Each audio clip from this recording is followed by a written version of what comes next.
ನಮ್ಮ ಚಾನೆಲ್ನ ಇನ್ನಷ್ಟು ವಿಡಿಯೋ ಅಪ್ಡೇಟ್ಸ್ಗಾಗಿ ಸಬ್ಸ್ಕ್ರೈಬ್ ಆಗಿ ಹಾಗೂ ಬೆಲ್ ಐಕಾನ್ ಅನ್ನು ಒತ್ತಿರಿ.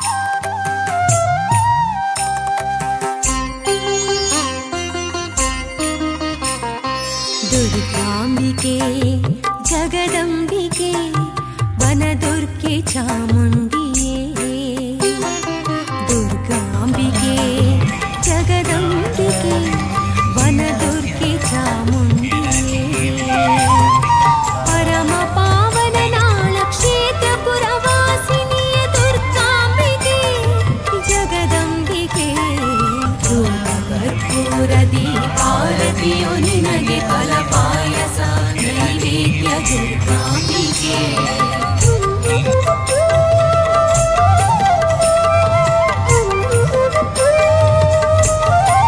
ನಮ್ಮ ಚಾನೆಲ್ನ ಇನ್ನಷ್ಟು ವಿಡಿಯೋ ಅಪ್ಡೇಟ್ಸ್ಗಾಗಿ ಸಬ್ಸ್ಕ್ರೈಬ್ ಆಗಿ ಹಾಗೂ ಬೆಲ್ ಐಕಾನ್ ಅನ್ನು ಒತ್ತಿರಿ. ಗೌರವವಾಗಿ ಗೌರವವನ್ನು ಸಲ್ಲಿಸಬೇಕು. ಜೊತೆಗೆ ಈ ಕಾರ್ಯಕ್ರಮದ ನಿರೂಪಣೆ ಮಾಡುತ್ತಿರುವಂತಹ ಸಂಸ್ಕಾರ ಭಾರತೀಯ ಯುವ ವಿಭಾಗದ ರಾಜ್ಯ ಕಾರ್ಯದರ್ಶಿಯಾಗಿ ಕೆಲಸ ಮಾಡುತ್ತಿರುವಂತ ಸಂಶೋಧನಾ ವಿದ್ಯಾರ್ಥಿಯಾಗಿ ಒಂದು ಕಾಲದಲ್ಲಿ ನನ್ನ ವೃತ್ತಿಯ ಜೊತೆಗೆ ಉಪನ್ಯಾಸಕನಾಗಿ ಕೆಲಸ ಮಾಡಿ ಇವತ್ತು ಯುವ ಬಂಧುಗಳ ಜೊತೆಗೆ ಅನನ್ಯ ಒಡನಾಟವನ್ನು ಇರಿಸಿಕೊಂಡು ಭಾರತದ ಸನಾತನ ಚಿಂತನೆಯನ್ನು ಗರ್ಭೀಕರಿಸಿಕೊಳ್ತಲೇ ಅದನ್ನು ಜನಮಾನಸಕ್ಕೆ ಬಿತ್ತರಿಸುವ ಪ್ರೀತಿಯ ಸಹೋದರ ಆದರ್ಶ ಗೋಖಲೆ ಅವರಿಗೆ ದೇವಸ್ಥಾನದ ವತಿಯಿಂದ ಪುಟ್ಟ ಕಾಣಿಕೆಯನ್ನು ನೀಡ್ತಾ ಇದ್ದೇವೆ. ಇದನ್ನೆಲ್ಲ ನಮ್ಮ ಟ್ರಸ್ಟಿಗಳು ಜೊತೆಯಾಗಿ ಕೈಯಾರೆಯಾಗಿ ನಮ್ಮ ಅಭಿವೃದ್ಧಿ ಸಮಿತಿಯ ಅಧ್ಯಕ್ಷರು ಸೇರಿದಂತೆ ಎಲ್ಲ ಬಂಧುಗಳವರಿಗೆ ಗೌರವವನ್ನು ಸಲ್ಲಿಸಬೇಕು.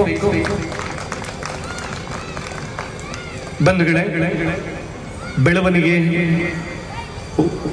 ಒಂದು ರೀತಿಯ ಊರ್ಧ್ವಮುಖವಾದಂತ ಬೆಳವಣಿಗೆಯನ್ನು ಕಳೆದ 10 ವರ್ಷಗಳಿಂದ ಈ ದೇವಾಲಯದ ಪರಿಸರದಲ್ಲಿ ಕಾಣ್ತಾ ಇದ್ದೇವೆ. ಹಾಗೆ ನೋಡಿದ್ರೆ ಯಾರೋ ಹೇಳ್ತಾ ಇದ್ರು ಈ ಸರಿ ಡ್ಯಾನ್ಸ್ ಇಜ್ಜಾತ ಒಂಚೂರು ಚಪ್ಪೆ ಅಂತ. ಖಂಡಿತವಾಗಿ ಆದರ್ಶಿ ಅದನ್ನು ಪ್ರಾರಂಭದಲ್ಲಿ ಹೇಳಿದ್ರು, ಚಪ್ಪೆ ಕಾಲ್ ಅಲ್ಲಾಡ್ಲಿಕ್ಕೆ ಕೈ ಕುಣಿಸ್ಲಿಕ್ಕೆ ಕೆಲಸ ಇಲ್ಲ, ಆದ್ರೆ ಎದೆ ಅರಳಿಸ್ಲಿಕ್ಕೆ ಒಂದು ಕೆಲಸ ಇದೆ. ಧರ್ಮದ ಕೆಲಸ ಒಂದು ರೀತಿಯಲ್ಲಿ ಹೃದಯ ಅರಳಿಸುವ ಕ್ರಿಯೆ. ಆ ಹೃದಯ ಅರಳಿಸುವ ಕ್ರಿಯೆಯಲ್ಲಿ ನೀವು ಜೋಡಿಸ್ಕೊಳ್ತೀರಿ ಅಂತ ಹೇಳಿ ನಾನು ಅತ್ಯಂತ ಪ್ರೀತಿಯಿಂದ ನಿಮ್ಮ ಹತ್ರ ವಿನಂತಿ ಮಾಡ್ತಾ ಇದ್ದೇನೆ. ನಮ್ಮ ಪುಟ್ಟ ಗೆಳೆಯರು ಎಲ್ಲ 20 ರಿಂದ 30 ವಯೋಮಾನದವರು ಅಯೋಧ್ಯೆ ಫ್ರೆಂಡ್ಸ್ ಈ ಕಾರ್ಯಕ್ರಮಕ್ಕೆ ಶಕ್ತಿ ಕೊಟ್ಟವರು, ಹೆಚ್ಚಿನ ರೀತಿಯಲ್ಲಿ ಧನ ಸಹಾಯದ ಜೊತೆಗೆ ಪ್ರಚಾರದ ದೃಷ್ಟಿಯಿಂದ ಕೆಲಸ ಮಾಡಿದವರು. ಪ್ರೀತಿ ಎಲ್ಲ ಭಕ್ತ ಬಂಧುಗಳು ಒಮ್ಮೆ ಕೈ ಚಪ್ಪಾಳೆಯೊಂದಿಗೆ ಅಯೋಧ್ಯೆ ಫ್ರೆಂಡ್ಸ್ನ ಕಾರ್ಯಕರ್ತರಿಗೆ ಮತ್ತೆ ಹೇಳ್ತಾ ಇದ್ದಾನೆ. 3-4 ಜನ ಮಾತ್ರ ಬಂದದ್ದು, ಅತ್ತ ಇತ್ತ ಸುತ್ತಮುತ್ತ ಎಲ್ಲ ಕಡೆ ಇದ್ದಾರೆ ಆ ಕಾರ್ಯಕರ್ತರು. ಅವರು ಯಾರು ವೇದಿಕೆಯನ್ನು ಕಂಡ ಬರಲ್ಲ, ಆದ್ರೆ ರಾಷ್ಟ್ರದ ಕೆಲಸ, ಧರ್ಮದ ಕೆಲಸ, ಅದ್ ನಮ್ ಕೆಲಸ ಅನ್ನುವಂತ ಭಾವದೀಪ್ತಿಯಿಂದ ತೊಡಗಿಸಿಕೊಂಡಿರುವಂತ ಅಯೋಧ್ಯೆ ಫ್ರೆಂಡ್ಸ್ನ ಎಲ್ಲ ಗೆಳೆಯರಿಗೆ, ಹಾಗೆ ಓಂಕಾರ ಕಲಾವಾಹಿನಿ ಒಂದು ರೀತಿಯಲ್ಲಿ ಇದು ವಾಹಿನಿ. ಪ್ರಾರಂಭದಲ್ಲಿ 6 ಜನಗಳಿದ್ದಾರೆ, ಅದ್ರಲ್ಲಿ ಒಬ್ರು ದಿವಂಗತರಾಗಿದ್ದಾರೆ, ಹಿರಿಯಣ್ಣ ಸುರೇಶ್ ಅಣ್ಣ ಇದ್ದಾರೆ, ಇನ್ನೊಬ್ರು ಯೋಗೀಶ್ ಜಿ ಬ್ಯಾಂಗ್ಳೂರ್ನಲ್ಲಿದ್ದಾರೆ, ಸತೀಶ್, ಲೋಕೇಶ್, ಭುವನೇಶ್, ರಾಜೇಶ್, ಜೆಪಿ ಜೊತೆಗೆ ಮತ್ತೆ ಇದರಲ್ಲಿ ಒಂದು ರೀತಿಯ ಪ್ರವಾದ ರೂಪದಲ್ಲಿ ತೊಡಗಿಸಿಕೊಂಡಿದ್ದಾರೆ ನಮ್ಮ ಪ್ರೀತಿಯ ಸುಧಾಕರಣ್ಣ. ಇದು ಗ್ರಾಮ ಪಂಚಾಯತ್ ಸದಸ್ಯರಾಗಿ ತಮ್ಮನ್ನು ಸಾಮಾಜಿಕವಾಗಿ ತೊಡಗಿಸಿಕೊಂಡಿರುವ ಸುಧಾಕರ್ ಜಿ. ಮತ್ತೆ ಹೆಮ್ಮೆಯಿಂದ ಹೇಳ್ತಾ ಇದ್ದೇನೆ, 96ರಲ್ಲಿ ನಾನು PUC ವಿದ್ಯಾರ್ಥಿ. ನನ್ನ ವಿದ್ಯಾರ್ಥಿ ಜೀವನದ PU ಅಂತದ ಕೊನೆಯ ದಿನಗಳು. ಆದ್ರೆ ನನಗೆ ಇವತ್ತು ಈ ವೇದಿಕೆಯ ಒಂದು ತಲ್ಲನವನ್ನು ನಿರ್ಮಾಣ ಮಾಡಿದ್ದು ಓಂಕಾರ ಕಲಾವಾಹಿನಿ. ಆ ಸಂಘದ ಹಿರಿಯ ಸದಸ್ಯನಾಗಿ ನಾನಿದ್ದವನು. ಆ ಭಾವದೀಪ್ತಿಯಿಂದ ಇಡೀ ಸಂಘಟನೆಯನ್ನು ತಮ್ಮ ಮುಂದೆ ಇಡ್ತಾ ಮುಂದಿನ ದಿನದಲ್ಲಿ ಮತ್ತೆ ಹೇಳ್ತಾ ಇದ್ದೇವೆ, ಒಂದು ರೀತಿಯಲ್ಲಿ ಎಡದ ಕೈ ಮತ್ತು ಬಲದ ಕೈಗೆ ಪರಸ್ಪರ ಪರಿಚಯ ಇಲ್ಲದೆ ಕೆಲಸ ಮಾಡಬೇಕು ಅಂತ ನಮ್ಮ ಹಿರಿಯರು ಹೇಳಿದ್ದಾರೆ. ಆ ನೆಲೆಯಲ್ಲಿ ನಮ್ಮನ್ನೆಲ್ಲ ಜೋಡಿಸಿಕೊಳ್ಳುವ ಅಂತ ಹೇಳ್ತಾ ಈ ಕಾರ್ಯಕ್ರಮಕ್ಕೆ ಬೆಂಬಲ ನೀಡಿದಂತ ಅದು ಕೇಸರಿ ಬಳಗ ನಾಳೆ ಇರಬಹುದು, ಜೈ ಹಿಂದ್ ಫ್ರೆಂಡ್ಸ್ ನಾಳೆ ಇರಬಹುದು, ಅಥವಾ ಬೇರೆ ಬೇರೆ ಸಂಘಟನೆಗಳು, ನನ್ನ ಹೆಸರು ಹೇಳಲಿಕ್ಕೆ ಇಲ್ಲ, ಈ ಪರಿಸರದಲ್ಲಿ ದಿನನಿತ್ಯ ಕಳೆದ 1 ತಿಂಗಳಿಂದ ಬೇರೆ ರೂಪದಲ್ಲಿ ದುಡಿತಿರುವಂತಹ ಆ ಎಲ್ಲ ಸಂಘಟನೆಯ ಪ್ರೀತಿ ಎಲ್ಲ ಯುವ ಬಂಧುಗಳಿಗೆ ಅತ್ಯಂತ ಅತ್ಯಂತ ಪ್ರೀತಿಯ ವಂದನೆಗಳನ್ನು ಸಲ್ಲಿಸ್ತಾ ಕಾರ್ಯಕ್ರಮದ ಪ್ರಾರಂಭದಲ್ಲಿ ಓಂಕಾರನಾದದ ಸಂಯೋಜನೆಯನ್ನು ಕಳಿಸಿಕೊಟ್ಟವರು ಯೋಗೀಶ್ ಜಿ. ಈ ಕಾರ್ಯಕ್ರಮದಲ್ಲಿ ಧ್ವನಿ ಕೊಟ್ಟವರು ಗಣೇಶ್ ಅವರ ಆ ಸೇವೆಯನ್ನು ಸ್ಮರಿಸ್ತಾ ಈ ಅವಕಾಶವನ್ನು ಕಲ್ಪಿಸಿಕೊಟ್ಟಂತ ದೇವಾಲಯದ ಆಡಳಿತ ಮಂಡಳಿಯವರಿಗೆ, ದೇವಾಲಯದ ಆಡಳಿತ ಮಂಡಳಿ ಎಲ್ಲ ಸದಸ್ಯರುಗಳಿಗೆ, ದೇವಾಲಯದ ಅಭಿವೃದ್ಧಿ ಸಮಿತಿಯ ಅಧ್ಯಕ್ಷರು ಮತ್ತು ಪದಾಧಿಕಾರಿಗಳಿಗೆ, ಸೇರಿರುವಂತ ಎಲ್ಲ ಭಕ್ತ ಬಂಧುಗಳಿಗೆ ವಂದನೆ, ಅಭಿನಂದನೆ. ಜೋರಾಗಿ ಪ್ರಾರಂಭದಲ್ಲಿ ಭಾರತ್ ಮಾತಾ ಕಿ ಜೈ ಅಂತ ಹೇಳಿದ್ರು ಆದರ್ಶ್ ಜಿ ಅವರು. ನಾನು ಕೂತ್ಕೊಂಡಿದ್ದೆ, 4-6 ಸ್ವರಗಳು ಬಂತು. ಈಗ ಜೋರಾಗಿ, ನಮ್ಗೆ ಯಾರ ಹೆದರಿಕೆ ಇಲ್ಲ. ತಲೆಯ ಪಕ್ಕ ಚೂರಿ ಇಟ್ಟರು ನಾನು ಭಾರತ್ ಮಾತಾ ಕಿ ಜೈ ಅಂತ ಹೇಳಲ್ಲ ಅಂತ ಹೇಳಿದ ಒಬ್ಬ ವ್ಯಕ್ತಿ ಇದ್ದಾನೆ. ಅವನ ಬಾಯಿಯಲ್ಲೂ ಭಾರತ್ ಮಾತಾ ಕಿ ಬಂದಿದೆ, ನೆನಪಿರಲಿ. ಈಗ ನಾವು ಜೋರಾಗಿ ಕೂತಲ್ಲೇ ಎದೆ ಉಬ್ಬಿಸಿ, ಕೈ ಮೇಲೆ, ಕೈ ಬಿಡಿಸುವುದು ಬೇಡ, ಮುಷ್ಟಿ ಬಿಗಿಡಿದು 2 ಕೈಯನ್ನು ಎತ್ತಿ ಜೋರಾಗಿ ತಾಯಿ ದುರ್ಗಾ ಪರಮೇಶ್ವರಿಗೆ, ತಾಯಿ ಭಾರತಿಗೆ, ಪ್ರಭು ಶ್ರೀರಾಮಚಂದ್ರನಿಗೆ ಜೈಕಾರ. ಕಂಠದಿಂದ, ಅದು ನಾಭಿಯಿಂದ ಹೊರಟು ಕಂಠದಲ್ಲಿ ರೆಂಖಣವಾಗಿ ಬಾಯಿಗೆ ಬಂದು ನಭಮಂಡಲವನ್ನು ಸೇರಬೇಕು. ಅಯೋಧ್ಯೆ ಫ್ರೆಂಡ್ಸ್, ಎಲ್ಲ ಕಾರ್ಯಕರ್ತ ಸ್ನೇಹಿತರು ದಯವಿಟ್ಟು ವೇದಿಕೆ ಬರಬೇಕು ಅಂತ ವಿನಂತಿ ಮಾಡ್ತಾ ಇದ್ದೇವೆ. ಬಂಧುಗಳೇ, ಜಾತ್ರೆ ಅಂದ್ರೆ ಉತ್ಸವ ಅಂದ್ರೆ ಒಂದು ಕಡೆ ಧರ್ಮದ ಜಿಜ್ಞಾಸೆ, ಇನ್ನೊಂದು ಕಡೆ ಮನೋಜಿಜ್ಞಾಸೆ, ಮನೋಲ್ಲಾಸ.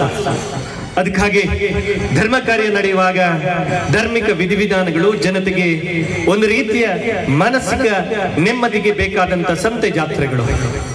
ಈ ಸಂತೆ, ಈ ಧರ್ಮ ಚಿಂತನೆಯ ಮಧ್ಯೆ ಒಂದು ರೀತಿಯಲ್ಲಿ ರಾಷ್ಟ್ರಸ್ಥಾನವನ್ನು ಎದೆಯಾಳದಲ್ಲಿ ಅರಳಿಸಿ ಆ ಮುಖೇನವಾಗಿ ಭಾರತೀಯ ಜನ ಸಮುದಾಯವನ್ನು ರಾಷ್ಟ್ರವಾಹಿನಿಯಲ್ಲಿ ಜೋಡಿಸುವ ಕೈಂಕರ್ಯ ನಡೆಸಬೇಕು ಅನ್ನುವಂತ ಹಿನ್ನೆಲೆಯಲ್ಲಿ 1996 ಜನವರಿ 26ರ ಹೊತ್ತಲ್ಲಿ ಸಾಯಂ ಸಂಜೆಯ ಹೊತ್ತಿನಲ್ಲಿ ದುರ್ಗಾ ಪರಮೇಶ್ವರಿಯ ಸಾನ್ನಿಧ್ಯದಲ್ಲಿ ಕಾಣಿಸಿಕೊಂಡ ಸಂಘಟನೆ ಓಂಕಾರ ಕಲಾವಾಹಿನಿ. ಕಲೆಯ ಪ್ರಚಾರ, ಕಲಾವಿದರಿಗೆ ವೇದಿಕೆ, ಆ ಮುಖೇನವಾಗಿ ಒಂದು ಸುಸ್ಥಿತ ಸದೃಢ ಯುವ ಬಂಧುಗಳನ್ನು ರಾಷ್ಟ್ರ ಸೇವೆಯಲ್ಲಿ ಜೋಡಿಸಬೇಕು ಅನ್ನುವಂತ ಪರಿಕಲ್ಪನೆ. ನಮ್ಮ ಹಿರಿಯ ಸಹೋದರ ಬ್ಯಾಂಗ್ಳೂರಲ್ಲಿದ್ದಾರೆ ಯೋಗೀಶ್ ಕುಮಾರ್ ಎನ್.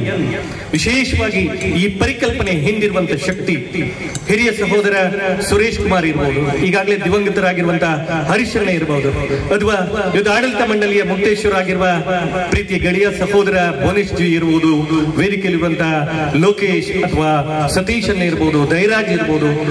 ಹಾಗೆ ನಾನು ಹೆಸರು ಹೇಳಲಿಕ್ಕಿಲ್ಲ. ಇದೊಂದು ರೀತಿಯಲ್ಲಿ ರಾಷ್ಟ್ರ ಸೇವೆಯಲ್ಲಿ ಅಳಿಲು ಸೇವೆಯ ಪರಿಕಲ್ಪನೆ. ಆ ಹಿನ್ನೆಲೆಯಲ್ಲಿ ಹುಟ್ಟುಕೊಂಡಂತ ಒಂದು ಪುಟ್ಟ ಸಂಘಟನೆಗೆ 25 ವರ್ಷಕ್ಕೆ ಸೇರ್ತಾ ಇದೆ. ಹಾಗೆ ನೋಡ್ತಾ ಹೋದರೆ ದೇವಾಲಯದಲ್ಲಿ ವಾರ್ಷಿಕ ಜಾತ್ರೆ ನಡೆಯುವಾಗ ದಿನನಿತ್ಯದ ಯಾವ ಕಾರ್ಯಕ್ರಮಗಳು ಇಲ್ಲದ ದಿನಗಳಲ್ಲಿ ಎಲ್ಲ ಸಹೋದರರು ಸೇರ್ಕೊಂಡು ಒಂದು ಕಾರ್ಯಕ್ರಮ ಕೊಡಬೇಕು.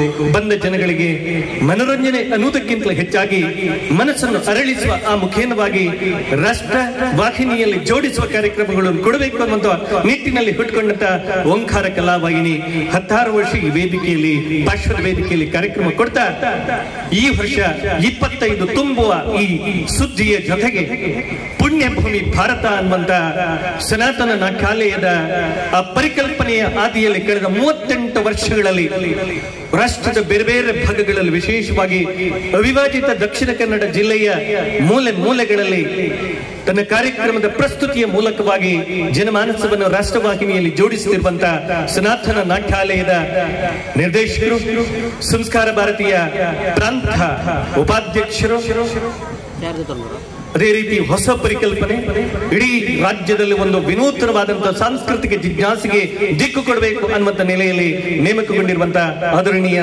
ಮಾನನೀಯ ಚಂದ್ರಶೇಖರ್ ಜಿ ಅವರ ಈ ವಿಶೇಷವಾಗಿ ತಮ್ಮ ವತಿಯಿಂದ ಪ್ರೀತಿಯ ವಂದನೆ, ಅಭಿನಂದನೆಗಳನ್ನು ಸಲ್ಲಿಸ್ತಾ ಇದ್ದೀನಿ. ಆದರಣೀಯರಿಗೆ ಓಂಕಾರ ಕಲಾವಾಹಿನಿ ಎಲ್ಲ ಹಿರಿಯ ಸದಸ್ಯರ ಸಮ್ಮುಖದಲ್ಲಿ ನಮ್ಮ ದೇವಸ್ಥಾನದ ಆಡಳಿತ ಮುಕ್ತೇಶ್ವರರ ಉಪಸ್ಥಿತಿಯಲ್ಲಿ ಹಿರಿಯ ಟ್ರಸ್ಟಿಗಳು ಆಗಿರುವಂತಹ ಜನಾರ್ದನ ಪೂಜಾರಿ ಅವರಿದ್ದಾರೆ, ಅಂಬಾಳ್ ಅವರು ಇದ್ದಾರೆ, ವಿಜಯಕ್ಕ ಇದ್ದಾರೆ, ಅಭಿವೃದ್ಧಿ ಸಮಿತಿಯ ಅಧ್ಯಕ್ಷರಾದಂತಹ ಯಾದವಣ್ಣ ಇದ್ದಾರೆ, ರಾಜೇಶ್ ಜಿ ಅವರಿದ್ದಾರೆ, ಉಮೇಶ್ ಗೌಡ ಇದ್ದಾರೆ, ಪ್ರೀತಿಯ ಗೆಳೆಯ ಸೇನೆಯಲ್ಲಿ ಕೆಲಸ ಮಾಡಿ ನಿವೃತ್ತಿಯ ನಂತರ ಧರ್ಮ ಕಾರ್ಯದಲ್ಲಿ ತೊಡಗಿಸಿಕೊಂಡಿರುವಂತಹ ದಿನೇಶ್ ಜಿ ಅವರಿದ್ದಾರೆ. ಪೌರತ್ಯದ ನೇತೃತ್ವವನ್ನು ವಹಿಸಿಕೊಂಡಿರುವ ಸಮಾಜ ಸೇವೆಯಲ್ಲೂ ತನ್ನನ್ನು ಅನನ್ಯವಾಗಿ ಕೊಂಡಿಸಿಕೊಂಡಿರುವಂತಹ ರಾಘವೇಂದ್ರ ಅಸ್ರಣ್ಣರವರಿದ್ದಾರೆ. ನಮ್ಮೆಲ್ಲರ ಕಾರ್ಯಕರ್ತರ ಸಮ್ಮುಖದಲ್ಲಿ ಆದರಣೀಯ ಅಸ್ರಣ್ಣ ಜಿ ಅವರು ಸನಾತನ ನಾಟ್ಯಾಲಯದ ನಿರ್ದೇಶಕ ವತಿಯಿಂದ, ಭಜನಾ ಮಂದಿರದ ವತಿಯಿಂದ ಸೇರುವ ಎಲ್ಲ ಭಕ್ತ ಕೋಟಿ ವತಿಯಿಂದ ಪ್ರೀತಿಯ ಸ್ವಾಗತ ಸುಸ್ವಾಗತ. ಬಂಧುಗಳೇ, ಒಂದ್ ಕಡೆ ಧಾರ್ಮಿಕ ವಿಧಿವಿಧಾನಗಳು ನಡೀತಾ ಇದೆ, ಮತ್ತೊಂದೆಡೆ ಸಾಂಸ್ಕೃತಿಕ ಸಂಜೆ ಅನ್ನುವಂತ ಅನಾವರಣದಲ್ಲಿ ದೇಶ, ರಾಷ್ಟ್ರ, ಧರ್ಮ, ಸಂಸ್ಕೃತಿಗಳ ಅನಾವರಣದ ಕಜ್ಜ ನಡೀತಾ ಇದೆ. ಈ ಕಜ್ಜವನ್ನು ನಡೆಸಿಕೊಡ್ತಾ ಇರುವವರು ರಾಷ್ಟ್ರ ದೇವೋಭವ ಖ್ಯಾತಿಯ ಸನಾತನ ನಾಟ್ಯಾಲಯದ ನಿರ್ದೇಶಕರಾಗಿ ದುಡಿಯುತ್ತಿರುವಂತಹ ಚಂದ್ರಶೇಖರ್ ಜಿ ಅವರು. ಅವರನ್ನ ಅತ್ಯಂತ ಪ್ರೀತಿಯಿಂದ ಈ ವೇದಿಕೆಗೆ ಬರಮಾಡಿಕೊಳ್ತಾ ಇದ್ದೇವೆ. ಅದ್ರ ಜೊತೆಗೆ ಅದ್ಭುತವಾದಂತಹ ಪುಣ್ಯಭೂಮಿ ಭಾರತ ಅನ್ನುವಂತ ಈ ಕಾರ್ಯಕ್ರಮವನ್ನು ಮಾತಿನ ನಿರೂಪಣೆಯ ಮೂಲಕ ನಿರೂಪಿಸುತ್ತಲೇ ಅಖಂಡ ಭಾರತವನ್ನು ತಮ್ಮ ಕಣ್ಣು ಮುಂದೆ ತರುತ್ತಲೇ ಈ ದೇಶದ ಸನಾತನ ಸಂಸ್ಕೃತಿಯನ್ನು ಮುಂದೆ ಅನಾವರಣ ಮಾಡುವ ಪ್ರೀತಿಯ ಸಹೋದರ ಆದರ್ಶ ಗೋಖಲೆ ಅವರನ್ನು ಅತ್ಯಂತ ಪ್ರೀತಿಯಿಂದ ವೇದಿಕೆಗೆ ಬರಮಾಡಿಕೊಳ್ತಾ ಇದ್ದೇವೆ. ಜೊತೆಗೆ ದೇವಾಲಯದ ಆಡಳಿತ ಮಂಡಳಿಯ ಮುಕ್ತೇಶ್ವರರು, ಪ್ರೀತಿಯ ಎಲ್ಲ ಆಡಳಿತ ಮಂಡಳಿ ಸದಸ್ಯರುಗಳನ್ನು ಅತ್ಯಂತ ಪ್ರೀತಿಯಲ್ಲಿ ವೇದಿಕೆ ಬರಮಾಡಿಕೊಳ್ತಾ ಇದ್ದೇವೆ. ನಮ್ಮ ಚಾನೆಲ್ನ ಇನ್ನಷ್ಟು ವಿಡಿಯೋ ಅಪ್ಡೇಟ್ಸ್ಗಾಗಿ ಸಬ್ಸ್ಕ್ರೈಬ್ ಆಗಿ ಹಾಗೂ ಬೆಲ್ ಐಕಾನ್ ಅನ್ನು ಒತ್ತಿರಿ. 300ಕ್ಕೂ ಹೆಚ್ಚು ಪ್ರಯೋಗಗಳನ್ನು ಕಂಡಿದೆ. ಪ್ರಾರಂಭದಲ್ಲಿ ರಾಷ್ಟ್ರ ದೇವೋಭವ ಮಾಡುವಾಗ ಜನ ಏನು ಅಂತ ತಿಳ್ಕೊಂಡ್ರು, ಮತ್ತೆ ಅದೇ ಬೇಕು ಅಂತ ನಮ್ಗೆ ಎಲ್ಲಿ ನಾವು ಮಾಡಿದ್ದೇವೆ ಅಲ್ಲಿ ರಿಪೀಟ್ ಕಾರ್ಯಕ್ರಮವನ್ನು ಅಪೇಕ್ಷೆ ಪಟ್ಟರು. ಪುಣ್ಯಭೂಮಿ ಭಾರತ ಕೂಡ ಅದೇ ರೀತಿ. ಒಟ್ಟು ಉದ್ದೇಶ ಕೇವಲ ನೀವೆಷ್ಟು ಜನ ಸೇರಿದಿರಿ, ಇನ್ನು ಸ್ವಲ್ಪ ಹೊತ್ತಿನಲ್ಲಿ ಬದಿಯಲ್ಲಿ ನಿಂತವರೆಲ್ಲ ಇಲ್ಲಿ ಬಂದು ಕೂತ್ಕೊಳ್ತೀರಾ. ಜನ ಸೇರೋದು ಮುಖ್ಯ ಅಲ್ಲ, ಜಾತ್ರೆಯ ಮೂಲಕ ನಾವೇನು ಸಮಾಜಕ್ಕೆ ಕೊಡ್ತೇವೆ ಅದು ಬಹಳ ಮುಖ್ಯ. ಧಾರ್ಮಿಕ ಉಪನ್ಯಾಸ ಇಟ್ಟ ಕೂಡಲೇ ನಾವೆಲ್ಲ ಶುರು ಮಾಡ್ತೇವೆ, ನನ್ನ ಮನೆ ಎತ್ತು ಕೊಡ್ತುಂಡದನ್ನ ಅಂತ. ಅದಲ್ಲ, ಜಾತ್ರೆಯ ಮೂಲಕ ರಾಷ್ಟ್ರ ಜಾಗೃತಿ, ಧರ್ಮ ಜಾಗೃತಿ ಆಗಬೇಕು, ಮಕ್ಕಳಿಗೆ ಒಳ್ಳೆಯ ಸಂದೇಶ ಸಿಗಬೇಕೆಂಬ ಒಂದು ಅಪೇಕ್ಷೆಯಲ್ಲಿ ಸಂಘದ ಹಿರಿಯರ ಪ್ರೇರಣೆಯಂತೆ ನಾವು ಪುಣ್ಯಭೂಮಿ ಭಾರತವನ್ನ ಮಾಡಿದ್ದೇವೆ.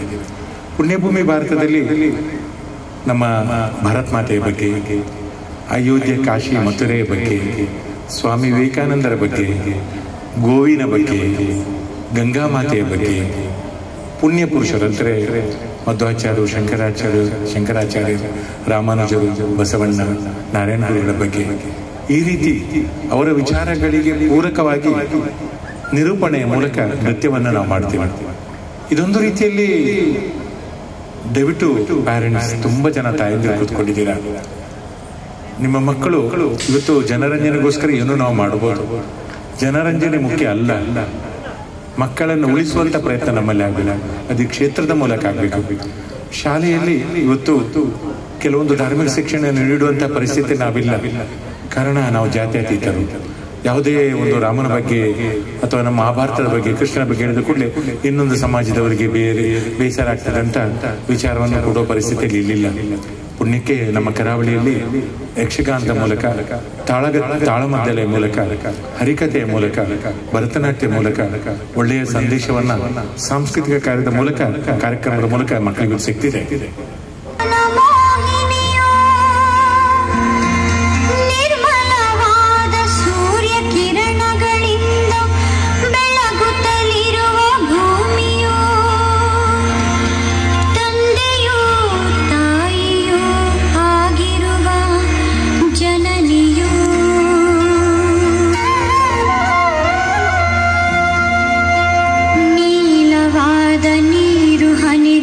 ತೊಳೆವ ಪಾದಗಳನ್ನುಳ್ಳವಳು, ಗಾಳಿಯಲ್ಲಿ ಅಲುಗುತ್ತಲಿರುವ ನೀಲ ಮೇಲುದವನುಳ್ಳವಳು, ಆಕಾಶವನ್ನು ಮುತ್ತಿಡುವ ಹಿಮಾಚಲವೆಂಬ ಹಣೆಯವಳು, ಶುಭ್ರವಾದ ಹಿಮದ ಕಿರೀಟದವಳು, ಶುಭ್ರವಾದ ಹಿಮದ ಕಿರೀಟದವಳು.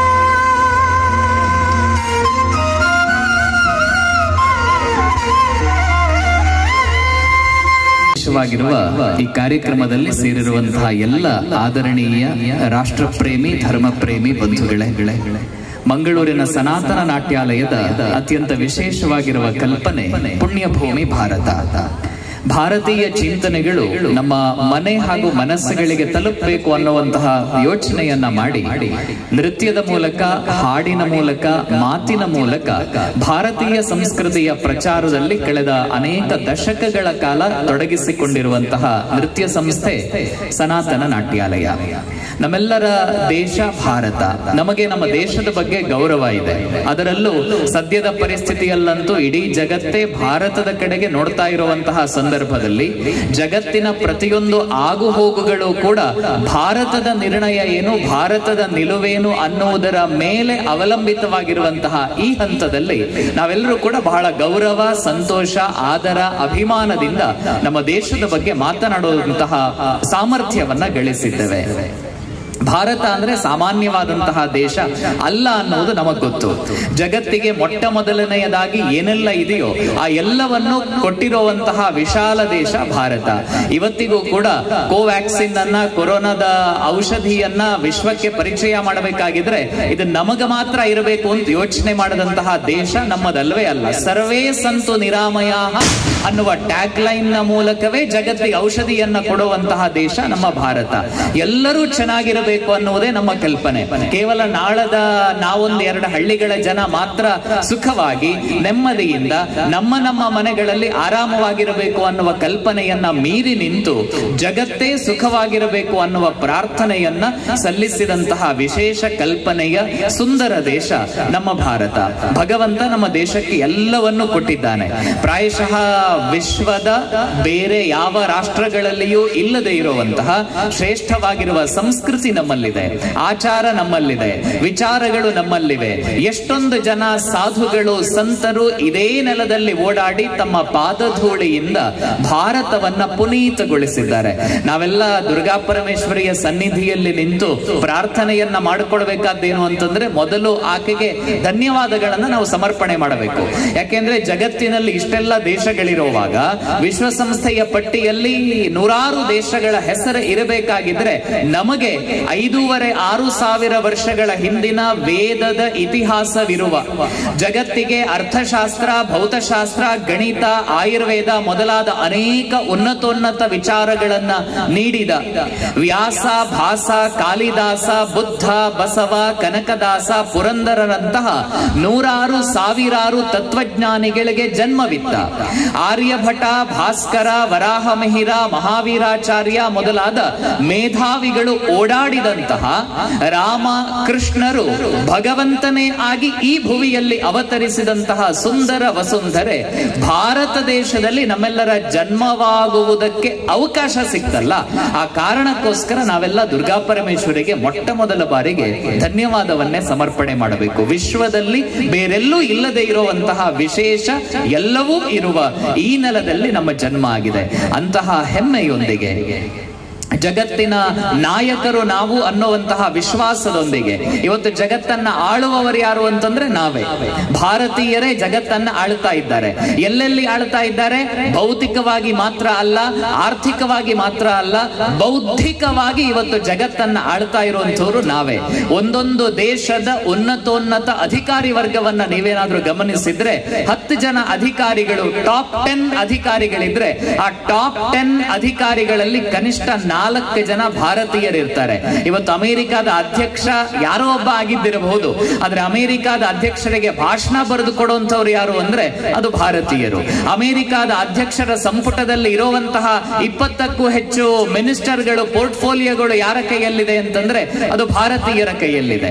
ಜಗತ್ತಿನ ಜನರನ್ನ ಹಿಪ್ಪೆ ಹಿಂಡಿ ಸಾರಿದಂತಹ ಕೊರೋನಾದ ವಿರುದ್ಧ ಭಾರತೀಯರು, ನಮ್ಮ ಪ್ರಧಾನಮಂತ್ರಿಗಳು ಬನ್ನಿ ನಾವೆಲ್ಲ ಜಾಗಟೆ ಹೊಡೆಯೋಣ ಅಂತಂದಾಗ ಜಗತ್ತಿನವರು ಮುಸಿ ನಕ್ಕು ಬಿಟ್ಟಿದ್ರಾಯ್ತು. ಬನ್ನಿ ನಾವೆಲ್ಲ ಚಪ್ಪಾಳೆ ಹೊಡೆಯೋಣ ಅಂತಂದಾಗ ಚಪ್ಪಾಳೆ ಹೊಡೆದ್ರೆ ಕೊರೋನಾ ಓಡ್ ಹೋಗತ್ತಾ ಅಂತ ಪ್ರಶ್ನೆ ಮಾಡಿದ್ರಾಯ್ತು. ನಮ್ಮ ಜನ ಪೂಜೆ ಮಾಡಿದ್ರು, ಹವನ ಮಾಡಿದ್ರು, ಹೋಮ ಮಾಡಿದ್ರು, ಇದರಿಂದೆಲ್ಲ ಕೊರೋನಾ ಹೋಗತ್ತಾ ಅಂತ ಪ್ರಶ್ನೆ ಮಾಡಿದ ಅದೇ ಜಗತ್ತಿನ ಜನ ಇವತ್ತು ಒಬ್ಬೊಬ್ಬರಾಗಿ ಭಾರತ ಸರ್ಕಾರದ ಎದುರುಗಡೆ ಅಪ್ಲಿಕೇಶನ್ ಫಾರ್ಮ್ಗಳನ್ನ ಸಲ್ಲಿಸ್ತಾ ಇದ್ದಾರೆ. ದಯಮಾಡಿ ನಮಗೆ ನೀವು ತಯಾರಿಸಿರುವಂತಹ ಔಷಧವನ್ನ ರಫ್ತು ಮಾಡಿಕೊಡಿ ಅನ್ನುವ ಗೌರವವನ್ನ ಭಾರತ ದೇಶಕ್ಕೆ ಸಲ್ಲಿಸ್ತಾ ಇದ್ದಾರೆ ಅಂತಂದ್ರೆ ಇದಕ್ಕಿಂತ ವಿಶೇಷವಾದದ್ದು ನಮಗೆ ಮತ್ತೆ ಮತ್ತೇನು ಕೂಡ ಬೇಕಾಗಿಲ್ಲ.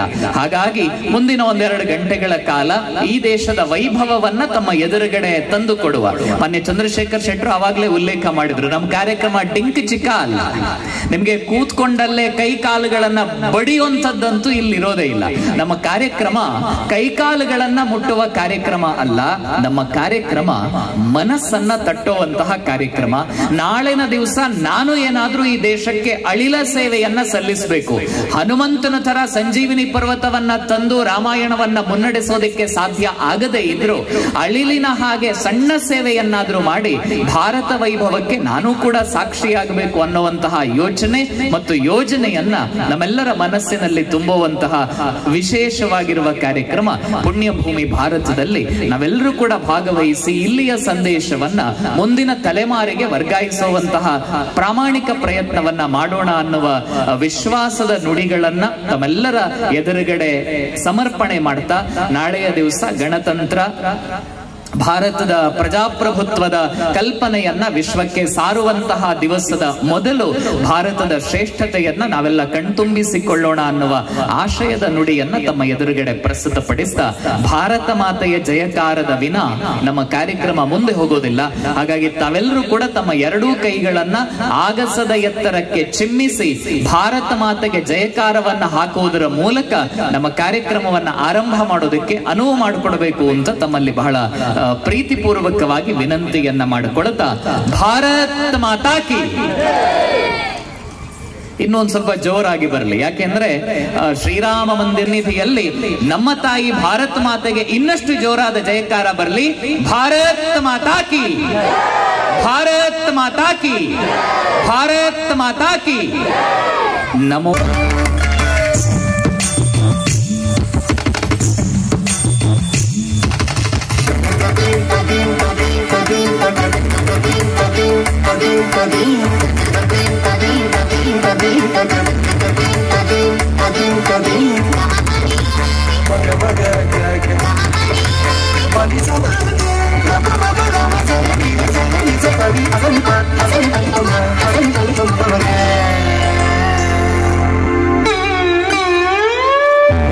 ನಮೋ ನಮೋ ಭಾರತಾಂಬೆ ಪದರಿ ಷಂಡಮಂಡಿತೆ ಕೀರ್ತಿ ಕುರ್ವಂತಿ ಲೋಕಾಂಬೆ ತೀರ್ಥಭೂತ ಮುನೀಶ್ವರ. ನಮೋ ನಮೋ ಭಾರತಾಂಬೆ ವಿಂಧ್ಯ ತುಂಗಸ್ತನಾಯಿತೆ ಸಮುದ್ರ ವಸನೆ ದೇವಿ ಸಖ್ಯಮಾನ ವಿರಾಜಿತೆ.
नमो नमो भारतांबे सर्वतीर्थ स्वरूपिणी काशाहि काशसे माता त्वं हि सर्व प्रकाशिका।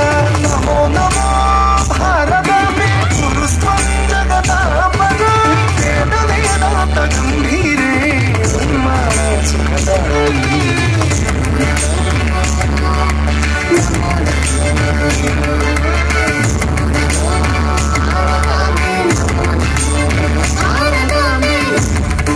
ಯತಿಲೋಕ ಪದನ್ಯಾಸ ಪವಿತ್ರೀಕೃತ ಪಾಂಸವೇ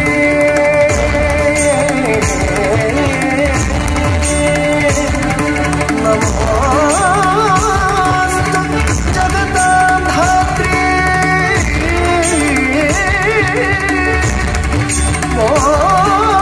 ಮೋಕ್ಷಮಾರ್ಗೈಕ ಸೇತವೇ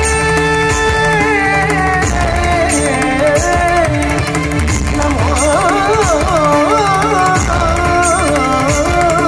ಭಾರತಾಂಬೆ ನಮೋ ನಮೋ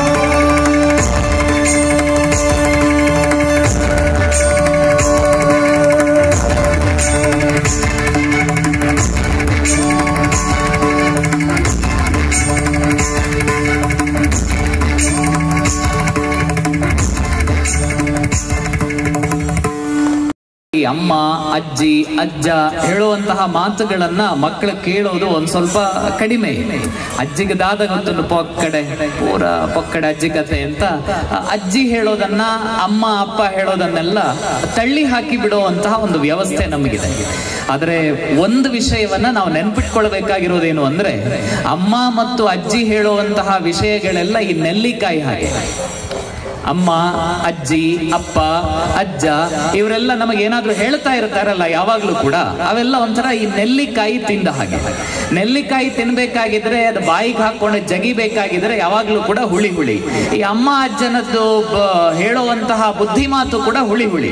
ಆದ್ರೆ ನೆಲ್ಲಿಕಾಯಿಯನ್ನ ತಿಂದು ಒಂದು ಅರ್ಧ ಗಂಟೆ ಬಿಟ್ಟ ಮೇಲೆ ನೀರು ಕುಡೀರಿ.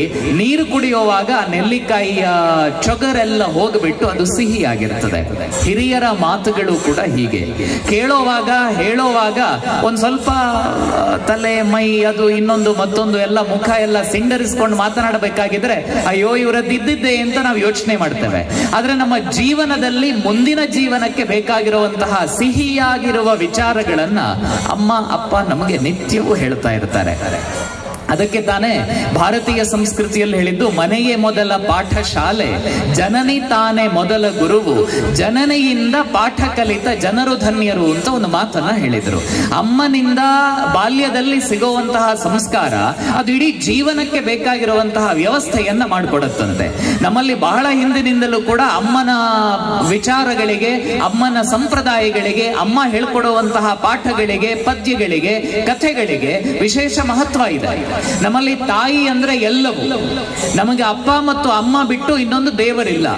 ದಾಸರು ತುಂಬಾ ಸುಂದರವಾಗಿ ಒಂದು ಮಾತನ್ನ ಪದವನ್ನ ಉಲ್ಲೇಖ ಮಾಡ್ತಾರೆ. ಹೆತ್ತ ತಾಯಿ ತಂದೆಗಳ ಚಿತ್ತವನೋಯಿಸಿ ನಿತ್ಯ ದಾನವ ಮಾಡಿ ಫಲವೇನು, ಸತ್ಯ ಸದಾಚಾರ ಇಲ್ಲದವನು ಜಪ 10,000 ಮಾಡಿ ಫಲವೇನು ಅಂತ ಒಂದು ಮಾತನ್ನ ಹೇಳ್ತಾರೆ. ಅಪ್ಪ ಮತ್ತು ಅಮ್ಮನನ್ನ ಮೀರಿದಂತಹ ದೇವರನ್ನ ನೀವು ಈ ಜಗತ್ತಿನಲ್ಲಿ ನೋಡುವುದಕ್ಕೆ ಸಾಧ್ಯವೇ ಇಲ್ಲ.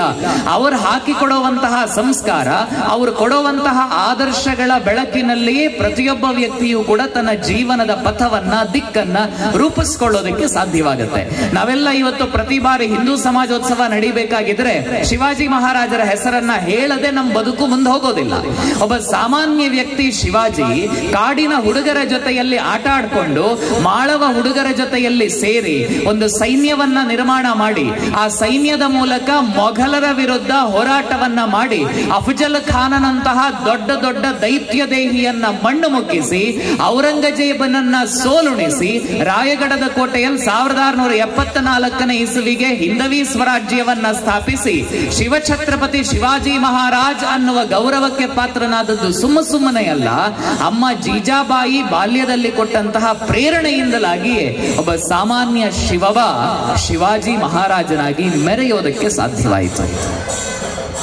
ಸಾಮಾನ್ಯ ಘಟನೆಗಳಿವೆಲ್ಲ. ಆದ್ರೆ ಅಮ್ಮ ಕೊಡುವಂತಹ ಸಂಸ್ಕಾರ, ಶಿವಾಜಿಯ ಬಾಲ್ಯದ ಕಾಲದಲ್ಲಿ ಅವನು ಆಡಿಕೊಳ್ತಾ ಇದ್ದಂತಹ ಕೋಟೆಯ ಎದುರುಗಡೆ ಇನ್ನೊಂದು ಕೋಟೆ ಇತ್ತು. ಆ ಕೋಟೆಯ ಮೇಲ್ಗಡೆ ಹಸಿರು ಬಾವುಟ, ಮೊಘಲರ ಬಾವುಟ ಹರಡ್ತಾ ಇತ್ತು.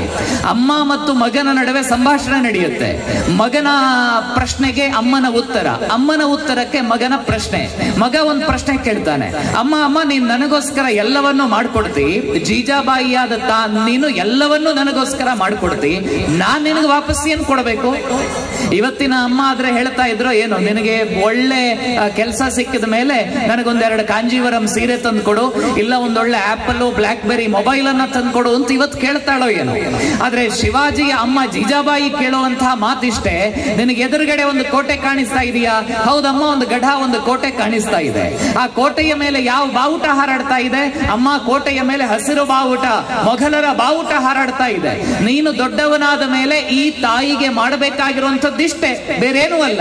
ನೀನ್ ದೊಡ್ಡವನಾದ ಮೇಲೆ ಮಾಡಬೇಕಾಗಿರುವಂತದ್ದು ಆ ಕೋಟೆಯ ಮೇಲೆ ಹಾರಾಡುವ ಬಾವುಟವನ್ನ ಕೆಳಗಡೆ ಇಳಿಸಿ ಹಿಂದೂ ಭಗವಧ್ವಜವನ್ನ ಹಾರಾಡಿಸುವಂತಹ ಒಂದು ಮಾತನ್ನ ಈ ತಾಯಿಗೆ ನೀನ್ ನೆರವೇರಿಸಿಕೊಡ್ತೀಯ ಅನ್ನುವ ಮಾತಿಗೆ ಒಂದು ಕ್ಷಣವೂ ಯೋಚನೆ ಮಾಡದೆ ಶಿವಾಜಿ ಆಯ್ತಮ್ಮ ಅಂತ ಹೇಳಿಬಿಡ್ತಾನೆ. ಆಮೇಲೆ ಉಳಿದದ್ದೆಲ್ಲ ಇವತ್ತಿಗೆ ಇತಿಹಾಸ. ಸಾಮಾನ್ಯ ತಾಯಿ ಅಲ್ಲ, ಒಬ್ಬ ಸಾಮಾನ್ಯ ಅಮ್ಮ ತನ್ನ ಮಗ ಕಲ್ಕತ್ತೆಯ ಬೀದಿಯಲ್ಲಿ ಸಂತೆ ಇದೇ ತರ ಜಾತ್ರೆಯಲ್ಲಿ ಸುತ್ತಾಡುವಾಗ ಕುದುರೆಗಾಡಿ ಬೇಕು ಅಂತ ಹೇಳ್ದ. ಕಲ್ಕತ್ತೆಯಲ್ಲಿ ಬಸ್ಸು, ಕಾರು, ರಿಕ್ಷಾ ಇರ್ಲಿಲ್ಲ. ಕುದುರೆಗಾಡಿಯ ಮೂಲಕವೇ ಜನ ಓಡಾಡ್ತಾ ಇದ್ರು. ನಿನಗೆ ಯಾಕಪ್ಪ ಕುದುರೆಗಾಡಿ ಅಂತ ಕೇಳುವಾಗ ಮಗ ಹೇಳ್ತಾನೆ, ಅಮ್ಮ ನಾನು ದೊಡ್ಡವನಾದ್ಮೇಲೆ ಕುದುರೆಗಾಡಿ ಬಿಡುವಂತಹ ಡ್ರೈವರ್ ಆಗಬೇಕು ಅಂತ ಅಮ್ಮನಿಗೆ ಮಗ ಉತ್ತರ ಕೊಟ್ಟ. ಅಮ್ಮ ನೇರ ಮನೆಗೆ ಕರ್ಕೊಂಡು ಬಂದ್ರು. ಮನೆಯಲ್ಲಿ ದೇವರ ಕೋಣೆಯ ಮೇಲ್ಗಡೆ ಗೋಡೆಯಲ್ಲಿ ಒಂದು ಫೋಟೋ, ಆ ಫೋಟೋದಲ್ಲಿ ಒಂದು ಕುದುರೆಗಾಡಿ ಇತ್ತು, ಆ ಫೋಟೋದಲ್ಲಿ ಡ್ರೈವರ್ ಇದ್ದ, ಆ ಫೋಟೋದಲ್ಲೊಬ್ಬ ಪ್ಯಾಸೆಂಜರ್ ಪ್ರಯಾಣಿಕ ಇದ್ದ. ಅಮ್ಮ ಮತ್ತು ಮಗನ ನಡುವೆ ಸಂಭಾಷಣೆ ಮುಂದುವರಿಯುತ್ತೆ. ಮಗ ಹೇಳ್ದ, ಅಮ್ಮ ಫೋಟೋ ನೋಡಿ ನೀನ್ ನನ್ಗೇನ್ ಹೇಳ್ತಿ? ಅಮ್ಮ ಮಗನಿಗೆ ಹೇಳ್ತಾಳೆ, ಮಗನೇ ನಿನಗೆ ಕುದುರೆಗಾಡಿ ಬೇಕು ಅಂತ ನೀನು ಹೇಳ್ತಾ ಇದೆಯಲ್ಲ, ನೀನು ಒಬ್ಬ ಕುದುರೆಗಾಡಿ ಬಿಡುವಂತಹ ಡ್ರೈವರ್ ಆಗಬೇಕು. ಆದ್ರೆ ಎಂಥ ಕುದುರೆಗಾಡಿ ಬಿಡಬೇಕು ಅಂದ್ರೆ, ನಮ್ಮ ಮನೆ ದೇವರ ಕೋಣೆಯ ಗೋಡೆಯ ಮೇಲೊಂದು ಫೋಟೋ ಇದೆಯಲ್ಲ, ಆ ಫೋಟೋದಲ್ಲೊಂದು ಕುದುರೆಗಾಡಿ ಇದೆ, ಆ ಕುದುರೆಗಾಡಿಯ ಮೇಲೊಬ್ಬ ಡ್ರೈವರ್ ಇದ್ದಾನೆ, ಅದೇ ಕುದುರೆಗಾಡಿಯಲ್ಲೊಬ್ಬ ಪ್ರಯಾಣಿಕ ಇದ್ದಾನೆ. ನೀನು ದೊಡ್ಡವನಾದ ಮೇಲೆ ಇಡೀ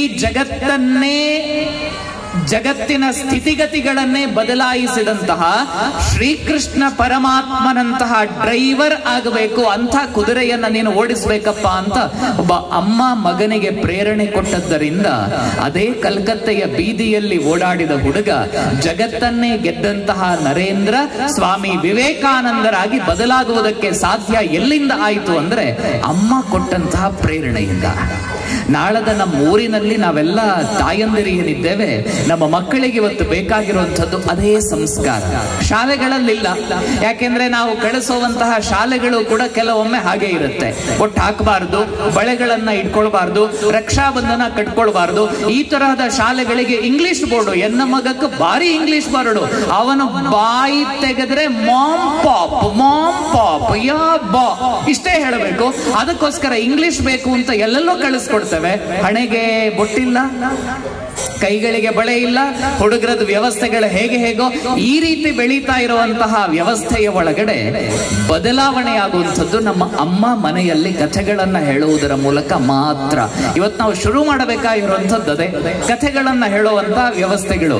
ಇವತ್ತು ಎಲ್ಲವೂ ಎಲ್ಲಿದೆ ಅಂತಂದ್ರೆ ಬರೀ ಒಂದು ಮೊಬೈಲ್ ತಡಪೆಯ ಒಳಗಡೆ ನಮ್ಮ ಮಕ್ಕಳನ್ನ ಬಂಧಿಸಿಬಿಟ್ಟು ಎಲ್ಲವನ್ನೂ ಅದರಲ್ಲೇ ಕಲಿಸಿಕೊಡುವಂತಹ ಒಂದು ಆದರ್ಶಗಳನ್ನ ನಾವು ಹುಡುಕ್ತಾ ಇದ್ದೇವಲ್ಲ, ಅದನ್ನ ಬಿಟ್ಟು ಮೌಲ್ಯಗಳನ್ನ ಹೇಳ್ಕೊಡುವಂತಹ ಒಂದು ಸಣ್ಣ ಸಣ್ಣ ಕೆಲಸ. ಬೆಳಗ್ಗೆ ಎದ್ದ ತಕ್ಷಣ ಎರಡೂ ಕೈಗಳನ್ನ ಉಜ್ಜಿ ಶ್ಲೋಕವನ್ನ ಹೇಳುವುದರ ಮೂಲಕ ಮಗುವಿನ ದಿನಚರಿ ಆರಂಭವಾಗ್ತಾ ಇತ್ತು. ನನಗೂ ಈ ದೇಶಕ್ಕೂ ನನಗೂ ಈ ಭೂಮಿಗೂ ಏನ್ ಸಂಬಂಧ ಅಂತ ತಾಯಿ ಹೇಳ್ಕೊಡ್ತಾ ಇದ್ಲು. ಊಟ ಮಾಡಬೇಕಾಗಿದ್ರೆ ಗಬಗಬ ತಿನ್ನು ಅಂತ ಹೇಳ್ತಾ ಇರ್ಲಿಲ್ಲ. ಊಟ ಮಾಡಬೇಕಾಗಿದ್ರೆ ಅನ್ನಪೂರ್ಣೆ ಸದಾಪೂರ್ಣೆ ಶಂಕರ ಪ್ರಾಣವಲ್ಲಭೆ ಅಂತ ಹೇಳಿ ತಾಯಿ ಪಾರ್ವತಿಯ ಅನುಮತಿಯನ್ನ ತೆಗೆದುಕೊಂಡು ಊಟ ಮಾಡುವಂತಹ ಒಂದು ವ್ಯವಸ್ಥೆ ನಮ್ಮಲ್ಲಿತ್ತು. ರಾತ್ರಿ ಮಲಗಬೇಕಾಗಿದ್ರೆ ಇನ್ನು ಏತ್ ಒಟ್ಟು ಸ್ಟೇಟಸ್ ಕೌಂಟ್ ಆಂಡ್ ಇನ್ನು DP ಏತ್ ಜನ ತೂಯರ್, ಇನ್ನು ಫೇಸ್ಬುಕ್ ಏತ್ ಲೈಕ್ ಬತ್ತುಂಡು, ಟ್ವಿಟರ್ ಏತ್ ಜನ ಫಾಲೋ ಮಲ್ತೇರು, ಇನ್ಸ್ಟಾಡ್ ಎಂಚ ಪೂರ ಆಂಡ್ ಅಂತ ಯೋಚನೆಯನ್ನ ಮಾಡಿ ರಾತ್ರಿ ಮಲಗುವಾಗ ಇವತ್ತೆಷ್ಟು ಲೈಕ್ ಬಂತು, ಬೆಳಗ್ಗೆ ಎದ್ದಾಗ ಇವತ್ತೆಷ್ಟು ಲೈಕ್ಗಳು ಬರಬಹುದು. ಹೀಗೆ ಈ ಲೈಕ್ ಡಿಸ್ಲೈಕ್ ಗಳ ಯೋಚನೆಯಲ್ಲಿ ಮಲಗುವಂತಹ ನಾವು ಒಂದೇ ಒಂದು ದಿನ ರಾತ್ರಿ ಮಲಗುವಾಗ ರಾಮನ ಆದರ್ಶವನ್ನ, ಕೃಷ್ಣನ ಜೀವನದ ಕಥೆಯನ್ನ, ಭಕ್ತ ಸುಧಾಮನ ಯೋಚನೆಗಳನ್ನ, ಶ್ರೀಕೃಷ್ಣನ ಜೊತೆಯಲ್ಲಿ ತನ್ನ ಇಡೀ ಬದುಕನ್ನ ಕಳೆದಂತಹ ಕುಚೇಲನ ವ್ಯವಸ್ಥೆಗಳನ್ನ, ಕಥೆಗಳನ್ನ, ನೀತಿಯನ್ನ ಹೇಳೋದ್ರ ಮೂಲಕ ನಮ್ಮ ಮನೆಯಲ್ಲೂ ಕೂಡ ಯಾಕೊಂದು ಬದಲಾವಣೆಯನ್ನ ತರೋದಕ್ಕೆ ನಮಗೆ ಸಾಧ್ಯ ಇಲ್ಲ ಅಂತ ಹಾಗೆ ಸುಮ್ಮನೆ ಯೋಚನೆ ಮಾಡಿ. ಯಾಕೆಂದ್ರೆ ಯೋಚನೆ ಮಾಡೋದಕ್ಕೆ, ಕನಸುಗಳನ್ನ ಕಾಣೋದಕ್ಕೆ ನಾವೇನ್ GST ಕಟ್ಟಬೇಕಾಗಿಲ್ಲ. ಹಾಗಾಗಿ ಆ ರೀತಿಯ ಕನಸುಗಳನ್ನ ಮಾಡ್ತಾ ಮಾಡ್ತಾ ಮಾಡ್ತಾ ನಮ್ಮ ನಾಳದಲ್ಲಿ ಒಂದು 50-60 ವರ್ಷಗಳ ಹಿಂದೆ ಒಬ್ಬ ತಾಯಿ ತನ್ನ ಮಗುವಿಗೆ ಏನೆಲ್ಲ ಕಲಿಸ್ಕೊಡ್ತಾ ಇದ್ಲಾಯ್ತು ಅಂತ ಹಾಗೆ ಸುಮ್ಮನೆ ಬನ್ನಿ, ಮುಂಜಾವಿನಿಂದ ಶುಭೋದಯದಿಂದ ಶುಭರಾತ್ರಿಯವರೆಗೆ ತಾಯಿಯೊಬ್ಬಳು ತನ್ನ ಮಗುವಿನಲ್ಲಿ ತುಂಬಿಸುವ ಸಂಸ್ಕಾರದ ಜೀವನ ಗಂಗೆಯ ಮೌಲ್ಯಗಳು ಹೇಗಿತ್ತು ಒಂದು ಬಾರಿ ನಾವು ನೀವು ನೋಡೋಣ.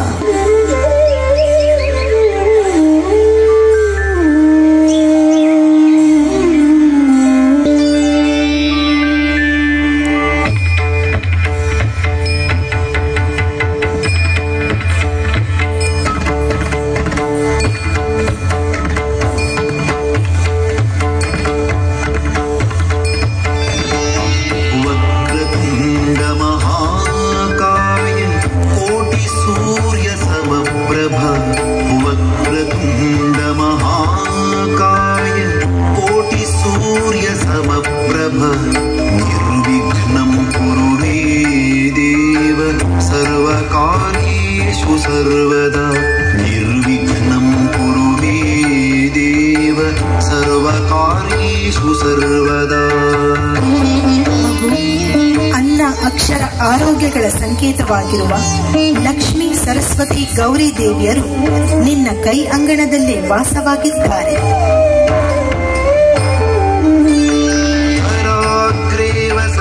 लक्ष्मी करमध्ये सरस्वती करमूले स्थिता गौरी प्रभाते करदर्शनम्. कराग्रे वसते लक्ष्मी करमध्ये सरस्वती करमूले स्थिता गौरी प्रभाते करदर्शनम्. ಸಮುದ್ರವನ್ನೇ ಉಡುಪಾಗಿಸಿದ, ಪರ್ವತಗಳಿಂದ ಉದಯಿಸಿದ, ಅಮೃತ ಜೀವಜಲಕ್ಕೆ ಕಾರಣಳಾದ ವಿಷ್ಣು ಪತ್ನಿಯಾದ ಭೂದೇವಿಯಲ್ಲಿ ಕ್ಷಮೆ ಕೇಳಿ ದಿನದ ಮೊದಲ ಹೆಜ್ಜೆಯನ್ನಿಡು ಕಂದ.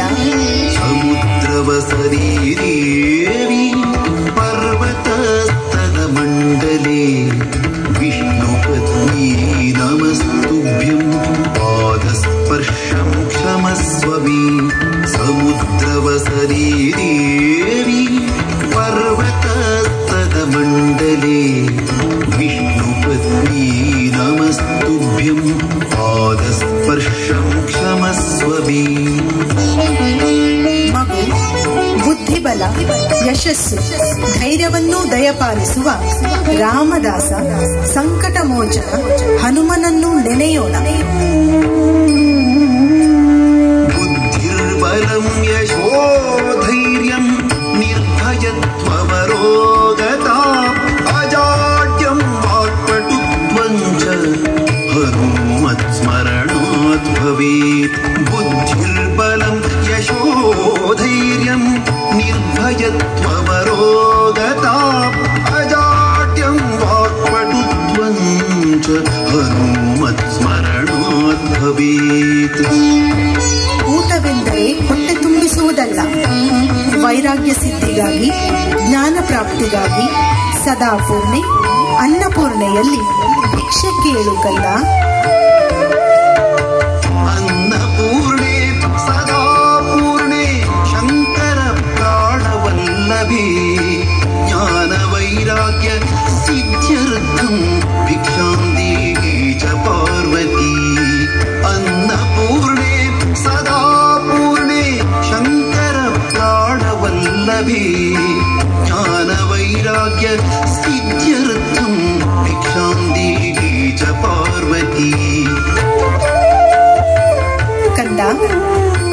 ವರ್ಧನೆ, ಧನಧಾನ್ಯ ಸಂಪತ್ತಿನ ಪ್ರಾಪ್ತಿ ಹಾಗೂ ದುಷ್ಟತನದ ಬುದ್ಧಿಯ ವಿನಾಶಕ್ಕಾಗಿ ಸಂಧ್ಯಾ ಜ್ಯೋತಿಯನ್ನು ಬೆಳಗೋಣ ಬಾ. ಶುಭಂಕರೋತು ಕಲ್ಯಾಣಂ ಆರೋಗ್ಯಂ ಧನ ಸಂಪದ ಮಮ ಶತ್ರುಹಿತಾರ್ಥಾಯ ಸಂಧ್ಯಾ ಜ್ಯೋತಿ ನಮೋಸ್ತುತೆ. ಶುಭಂಕರೋತು ಕಲ್ಯಾಣಂ ಆರೋಗ್ಯಂ ಧನ ಸಂಪದ ಮಮ ಶತ್ರುಹಿತಾರ್ಥಾಯ ಸಂಧ್ಯಾ ಜ್ಯೋತಿ ನಮೋಸ್ತುತೆ. ತಂದೆ, ತಾಯಿ, ಬಂಧು, ಗೆಳೆಯ, ವಿದ್ಯೆ, ಸಂಪತ್ತು ಎಲ್ಲವೂ ಆಗಿರುವ ಸರ್ವಶಕ್ತ ಭಗವಂತನಿಗೆ ನಮಿಸೋಣ. ತ್ವಮೇವ ಮಾತಾ ಚ ಪಿತಾ ತ್ವಮೇವ ತ್ವಮೇವ ಬಂಧುಶ್ಚ ಸಖಾ ತ್ವಮೇವ ತ್ವಮೇವ ವಿದ್ಯಾ ದ್ರವಿಣಂ ತ್ವಮೇವ ತ್ವಮೇವ ಸರ್ವಂ ಮಮ ದೇವ ದೇವ. ತ್ವಮೇವ ಮಾತಾ ಚ ಪಿತಾ ತ್ವಮೇವ ತ್ವಮೇವ ಬಂಧುಶ್ಚ ಸಖಾ ತ್ವಮೇವ ತ್ವಮೇವ ವಿದ್ಯಾ ದ್ರವಿಣಂ ತ್ವಮೇವ ತ್ವಮೇವ ಸರ್ವಂ ಮಮ ದೇವ ದೇವ.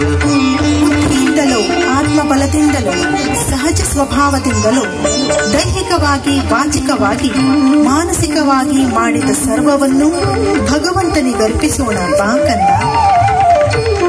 ಕಾಯೇನ ವಾಚಾ ಮನಸೇಂದ್ರಿಯೈರ್ವಾ ಬುದ್ಧ್ಯಾತ್ಮನಾ ವಾ ಪ್ರಕೃತಿ ಸ್ವಭಾವಾತ್ ಕರೋಮಿ ಯದ್ಯತ್ ಸಕಲಂ ಪರಸ್ಮೈ ನಾರಾಯಣಾಯೇತಿ ಸಮರ್ಪಯಾಮಿ. ಕಾಯೇನ ವಾಚಾ ಮನಸೇಂದ್ರಿಯೈರ್ವಾ ಬುದ್ಧ್ಯಾತ್ಮನಾ ವಾ ಪ್ರಕೃತಿ ಸ್ವಭಾವಾತ್ ಕರೋಮಿ ಯದ್ಯತ್ ಸಕಲಂ ಪರಸ್ಮೈ ನಾರಾಯಣಾಯೇತಿ ಸಮರ್ಪಯಾಮಿ. ಮಗು ಮಲಗುವಾಗ ರಾಮ, ಸುಬ್ರಹ್ಮಣ್ಯ, ಹನುಮಂತ, ಗರುಡರನ್ನು ನೆನೆದು ನಮಿಸಿ ಮಲಗಿದರೆ ದುಸ್ವಪ್ನಗಳು ಬೀಳದು ಬಾ, ಅವರ ಭಜಿಸೋಣ. ರಾಮಂ ಸ್ಕಂದಂ ಹನುಮಂತಂ ವೈನತೇಯಂ ಮೃಗೋದರಂ ಶಯನೇಯ ಸ್ಮರೇ ನಿತ್ಯಂ ದುಸ್ವಪ್ನಂ ತಸ್ಯ ನಶ್ಯತಿ. ರಾಮಂ ಸ್ಕಂದಂ ಹನುಮಂತಂ ವೈನತೇಯಂ ಮೃಗೋದರಂ ಶಯನೇಯ ಸ್ಮರೇ ನಿತ್ಯಂ ದುಸ್ವಪ್ನಂ ತಸ್ಯ ನಶ್ಯತಿ. ಜಗತ್ತಿನ ಸರ್ವರು ಸುಖಿಗಳಾಗಿರಲಿ, ಎಲ್ಲರೂ ಆನಂದಾರೋಗ್ಯಶಾಲಿಗಳಾಗಿರಲಿ, ಸರ್ವರು ನೆಮ್ಮದಿಯನ್ನು, ಶುಭವನ್ನೇ ಕಾಣಲಿ, ಯಾರೊಬ್ಬರು ದುಃಖಕ್ಕೆ ಪಾತ್ರರಾಗದಿರಲಿ. ಸರ್ವೇ ಭವಂತು ಸುಖಿನಃ ಸರ್ವೇ ಸಂತು ನಿರಾಮಯಾಃ ಸರ್ವೇ ಭದ್ರಾಣಿ ಪಶ್ಯಂತು ಮಾ ಕಶ್ಚಿತ್ ದುಃಖ ಭಾಗ್ ಭವೇತ್. ಸರ್ವೇ ಭವಂತು ಸುಖಿನಃ ಸರ್ವೇ ಸಂತು ನಿರಾಮಯಾಃ ಸರ್ವೇ ಭದ್ರಾಣಿ ಪಶ್ಯಂತು ಮಾ ಕಶ್ಚಿತ್ ದುಃಖ ಭಾಗ್ ಭವೇತ್.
तेजस्विनावधीतमस्तु मा विद्विषावहै.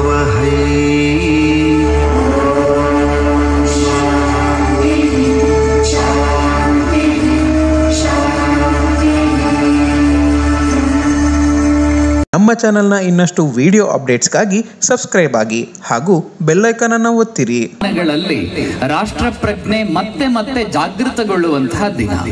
ಅದರ ಅರ್ಥ ವಿವೇಕಾನಂದರ ಸಂದೇಶ ಕೇವಲ ಒಂದು ದಿವಸಕ್ಕೆ ಮಾತ್ರ ಸೀಮಿತ ಅಂತೇನೂ ಅಲ್ಲ. ವಿವೇಕಾನಂದರು 365 ಕಾಲು ದಿನಗಳ ಕಾಲವೂ ಕೂಡ ದೇಶಕ್ಕೆ ಪ್ರೇರಣೆಯನ್ನ ಕೊಡುವಂತಹ ವೀರ ಸಂತ, ಪ್ರಖರ ಸನ್ಯಾಸಿ, ರಾಮಕೃಷ್ಣರ ಭೀಮ ಶಿಷ್ಯ, ವೇದಾಂತ ಕೇಸರಿ. ನೀವು ಯೋಚನೆ ಮಾಡಿ, ಇವತ್ತು ನಾವು ಮಾಡಿರುವಂತಹ ಕಾರ್ಯಕ್ರಮ ನಾಳೆ ನಾಡಿದ್ದು ಒಂದು ವಾರ, ಒಂದು ತಿಂಗಳು ನಾವು ನೆನಪಿನಲ್ಲಿ ಇಟ್ಕೊಳ್ಬಹುದು. ಆಮೇಲೆ ನಿಧಾನಕ್ಕೆ ನಮ್ಗೆ ಮರೆತು ಹೋಗುತ್ತೆ. ಆದ್ರೆ ವಿವೇಕಾನಂದರು ಚಿಕಾಗೋದ ಸರ್ವಧರ್ಮ ಸಮ್ಮೇಳನದಲ್ಲಿ ಮಾಡದಂತಹ ಭಾಷಣವನ್ನ ಇವತ್ತಿಗೂ ಸೆಪ್ಟೆಂಬರ್ 11 ಅಂದಾಗ ನಾವು ಭಾರತೀಯರು ಮರಿತೇವೋ ಇಲ್ವೋ ನಮಗ್ ಗೊತ್ತಿಲ್ಲ. ಆದ್ರೆ ಅಮೆರಿಕನ್ನರು ಮಾತ್ರ ಕ್ಷಣ ಕ್ಷಣಕ್ಕೂ ಅದನ್ನ ನೆನ್ಪಿಟ್ಕೊಳ್ತಾರೆ. 127 ವರ್ಷಗಳು ಕಳೆದ ಬಳಿಕವೂ ವಿವೇಕಾನಂದರ ಐತಿಹಾಸಿಕ ಚಿಕಾಗೋ ಭಾಷಣವನ್ನ ಇಡೀ ಜಗತ್ತು ಯಾಕೆ ನೆನಪಿಟ್ಕೊಳ್ಳುತ್ತದೆ ಅಂದ್ರೆ ಅದು ಕೇವಲ ಭಾಷಣವಾಗಿರಲಿಲ್ಲ, ಅದು ಪದಗಳ ಸಾಲಾಗಿರಲಿಲ್ಲ, ಪದಪಂಕ್ತಿಯಾಗಿರಲಿಲ್ಲ, ಅದು ಹೃದಯದಿಂದ ಮೂಡಿ ಬಂದಂತಹ ಭಾರತ ಭಕ್ತಿ ಮತ್ತು ವಿಶ್ವ ಪ್ರೇಮದ ಭಾವನೆಯಾಗಿತ್ತು. ಒಬ್ಬ ಸ್ವಾಮಿ ವಿವೇಕಾನಂದರಿಂದ ಜಗತ್ತು ಹೇಗೆಲ್ಲ ಬದಲಾಯಿತು ಅಂತ ಯೋಚನೆ ಮಾಡಿ. ಭಾರತೀಯರ ಮನೋಸ್ಥಿತಿ ಹೇಗಿತ್ತು ಅಂದ್ರೆ ಅವಾಗ ಈ ಕುರಿಯ ಮರಿಯ ಹಾಗಿತ್ತು, ಅಥವಾ ಕುರಿಮರಿಗಳ ನಡುವೆ ಸಿಕ್ಕಾಕೊಂಡಂತಹ ಒಂದು ಪುಟ್ಟ ಸಿಂಹದ ಮರಿ ಹಾಗಿತ್ತು. ಈ ದೂರದ ಕಾಡಿನಿಂದ ಒಂದು ದೊಡ್ಡ ಸಿಂಹ, ಗರ್ಭಿಣಿ ಸಿಂಹ ಆಡ್ಕೊಂಡು ಹಳ್ಳಿಗೆ ಬರಬೇಕಾಗಿದ್ರೆ ಆಯಾ ತಪ್ಪಿ ಬಿದ್ದು ಬಿಡ್ತು. ಸಿಂಹದ ಮರಿ ಹೊರಗಡೆ ಬಂತು. ಕುರಿ ಸಾಕ್ತಾ ಇದ್ದಂತಹ ಒಬ್ಬ ವ್ಯಕ್ತಿ ಸಿಂಹದ ಮರಿಯನ್ನು ಅದ್ರ ಜೊತೆಗೆ ತಗೊಂಡೋದ. ಕುರಿಗಳ ನಡುವೆಯೇ ಸಿಂಹ ಬೆಳೀತು. ದೊಡ್ಡದಾಗ್ತಾ ಸಿಂಹದ ಮರಿಗೆ ತಾನು ಯಾರು ಅನ್ನೋದು ಪೂರ್ಣವಾಗಿ ಮರೆತೋಯ್ತು. ತಾನು ಕೂಡ ಕುರಿ ಅಂತ ಯೋಚನೆ ಮಾಡ್ತಾ ಇತ್ತು. ಸತ್ತರೂ ಹುಲ್ಲು ತಿನ್ನದೇ ಇದ್ದಂತಹ ಸಿಂಹದ ಸಂತಾನ, ಆ ಮರಿ ತನ್ನ ಇಡೀ ಬದುಕಿನಲ್ಲಿ ಹುಲ್ಲು ತಿನ್ನೋದನ್ನೇ ಅಭ್ಯಾಸ ಮಾಡ್ತು. ತಾನು ಯಾರು ಅಂತ ಅದಕ್ಕೆ ಮರೆತು ಹೋಗಿತ್ತು. ಭಾರತೀಯರ ಪರಿಸ್ಥಿತಿಯು ಹೀಗೆ. ಹಿಂದಿನ ರಾಜ ಮಹಾರಾಜರುಗಳ ವೈಭವ ಶಿವಾಜಿ ಮಹಾರಾಜರಿಂದ ಆರಂಭ ಮಾಡಿ ಝಾನ್ಸಿ ರಾಣಿ ಲಕ್ಷ್ಮೀಬಾಯಿಯವರೆಗಿನ ಶ್ರೇಷ್ಠ ಹೋರಾಟವನ್ನ ಮರೆತಂತಹ ಭಾರತೀಯ ತರುಣರು ಬ್ರಿಟಿಷರು ಏನ್ ಹೇಳ್ತಾರೋ ಅದಕ್ಕೆ ಜೈ ಹೇಳೋದು. ಬ್ರಿಟಿಷರು 2 + 2 4 5 ಅಂದ್ರೆ ಅದಕ್ಕೂ ಜೈ ಅಂತ ಹೇಳ್ಬಿಡೋದು. ಬ್ರಿಟಿಷರ ಬೂಟ್ ಕಾಲನ್ನ ನೆಕ್ಕೋವಂತಹ ದಾಸ್ಯ ಪ್ರವೃತ್ತಿಯಲ್ಲಿ ಭಾರತೀಯ ಜನಸಮುದಾಯ ಬದುಕಿದ್ದಾಗ ಸ್ವಾಮಿ ವಿವೇಕಾನಂದರ ಪ್ರಶ್ನೆ ಮಾಡ್ತಾರೆ, ಅಯ್ಯೋ ಹುಚ್ಚಪ್ಪಗಳಿರ, ನಮ್ಮ ಸಂತಾನ ಎಂಥದ್ದು? ನಾವು ದೀನರಲ್ಲ, ದುರ್ಬಲರಲ್ಲ, ಹೀನರಲ್ಲ, ಕೃಪಣರಲ್ಲ. ನಾವು ಇಡೀ ಜಗತ್ತಿಗೆ ಜ್ಞಾನಧಾರೆಯನ್ನ ಎರೆದಂಥವ್ರು. ಸ್ವಾಮಿ ವಿವೇಕಾನಂದರ ಮಾತುಗಳಲ್ಲೇ ಹೇಳೋದಾದ್ರೆ, ಪ್ರಾಚೀನ ಗ್ರೀಕರು, ಪ್ರಾಚೀನ ರೋಮನ್ನರು ಕಣ್ತೆರೆಯುವ ಮೊದಲೇ ಜಗತ್ತಿಗೆ ಬದುಕುವುದು ಹೇಗೆ ಅನ್ನುವುದನ್ನ ತೋರಿಸ್ಕೊಟ್ಟಂತಹ ನೆಲ ಭಾರತ. ಹಾಗಾಗಿ ನಾವು ನೀವು ಸಾಮಾನ್ಯರಲ್ಲ, ನಾವು ಆರ್ಯ ಮಾತೆಯ ಅಮೃತ ಪುತ್ರರು ಅಂತ ನಮ್ಮನ್ನ ಕರೀತಾರೆ. ಅಂಥ ವಿವೇಕಾನಂದರನ್ನ ಜಗತ್ತಿನ ಜನ ಗುರುತಿಸಿದಂತಹ ರೀತಿಯೇ ಬೇರೆ. ಆ ಸಮ್ಮೇಳನದಲ್ಲಿ ಭಾಗವಹಿಸುವುದಕ್ಕೆ ವಿವೇಕಾನಂದರಿಗೆ ಒಂದು ಐಡೆಂಟಿಟಿ ಕಾರ್ಡ್ ಬೇಕಾಗಿತ್ತು, ಒಂದು ಪ್ರವೇಶ ಪತ್ರ ಬೇಕಾಗಿತ್ತು. ಅವರು ಅಮೆರಿಕಕ್ಕೆ ತೆರಳಿದ್ದಾಗ ಕೈಯಲ್ಲಿ ದುಡ್ಡಿಲ್ಲ, ಹರಿದು ಹೋಗಿರುವಂತಹ ಬಟ್ಟೆ, ಕಾವಿಧಾರಿ ಸಂತ, ಏನ್ ಮಾಡಬೇಕು ಅಂತ ಗೊತ್ತಾಗ್ಲಿಲ್ಲ. ಜಾನ್ ರೈಟ್ ಅನ್ನುವ ಅಮೆರಿಕಾದ ಒಬ್ಬ ಬುದ್ಧಿವಂತ ಪ್ರೊಫೆಸರ್ ಆಶ್ರಯ ಸಿಗತ್ತೆ. ಅವರ ಮನೆಯಲ್ಲಿ ವೇದಾಂತದ ಬಗ್ಗೆ ಮಾತುಕತೆಗಳೆಲ್ಲ ಆದಾಗ ಸ್ವಾಮಿ ವಿವೇಕಾನಂದರು ಹೇಳ್ತಾರೆ, ನನಗ ಸಮ್ಮೇಳನದಲ್ಲಿ ಭಾಗವಹಿಸೋದಕ್ಕೆ ಒಂದು ಪ್ರವೇಶ ಪತ್ರ ಕೊಡ್ತೀರಾ ಅಂತ.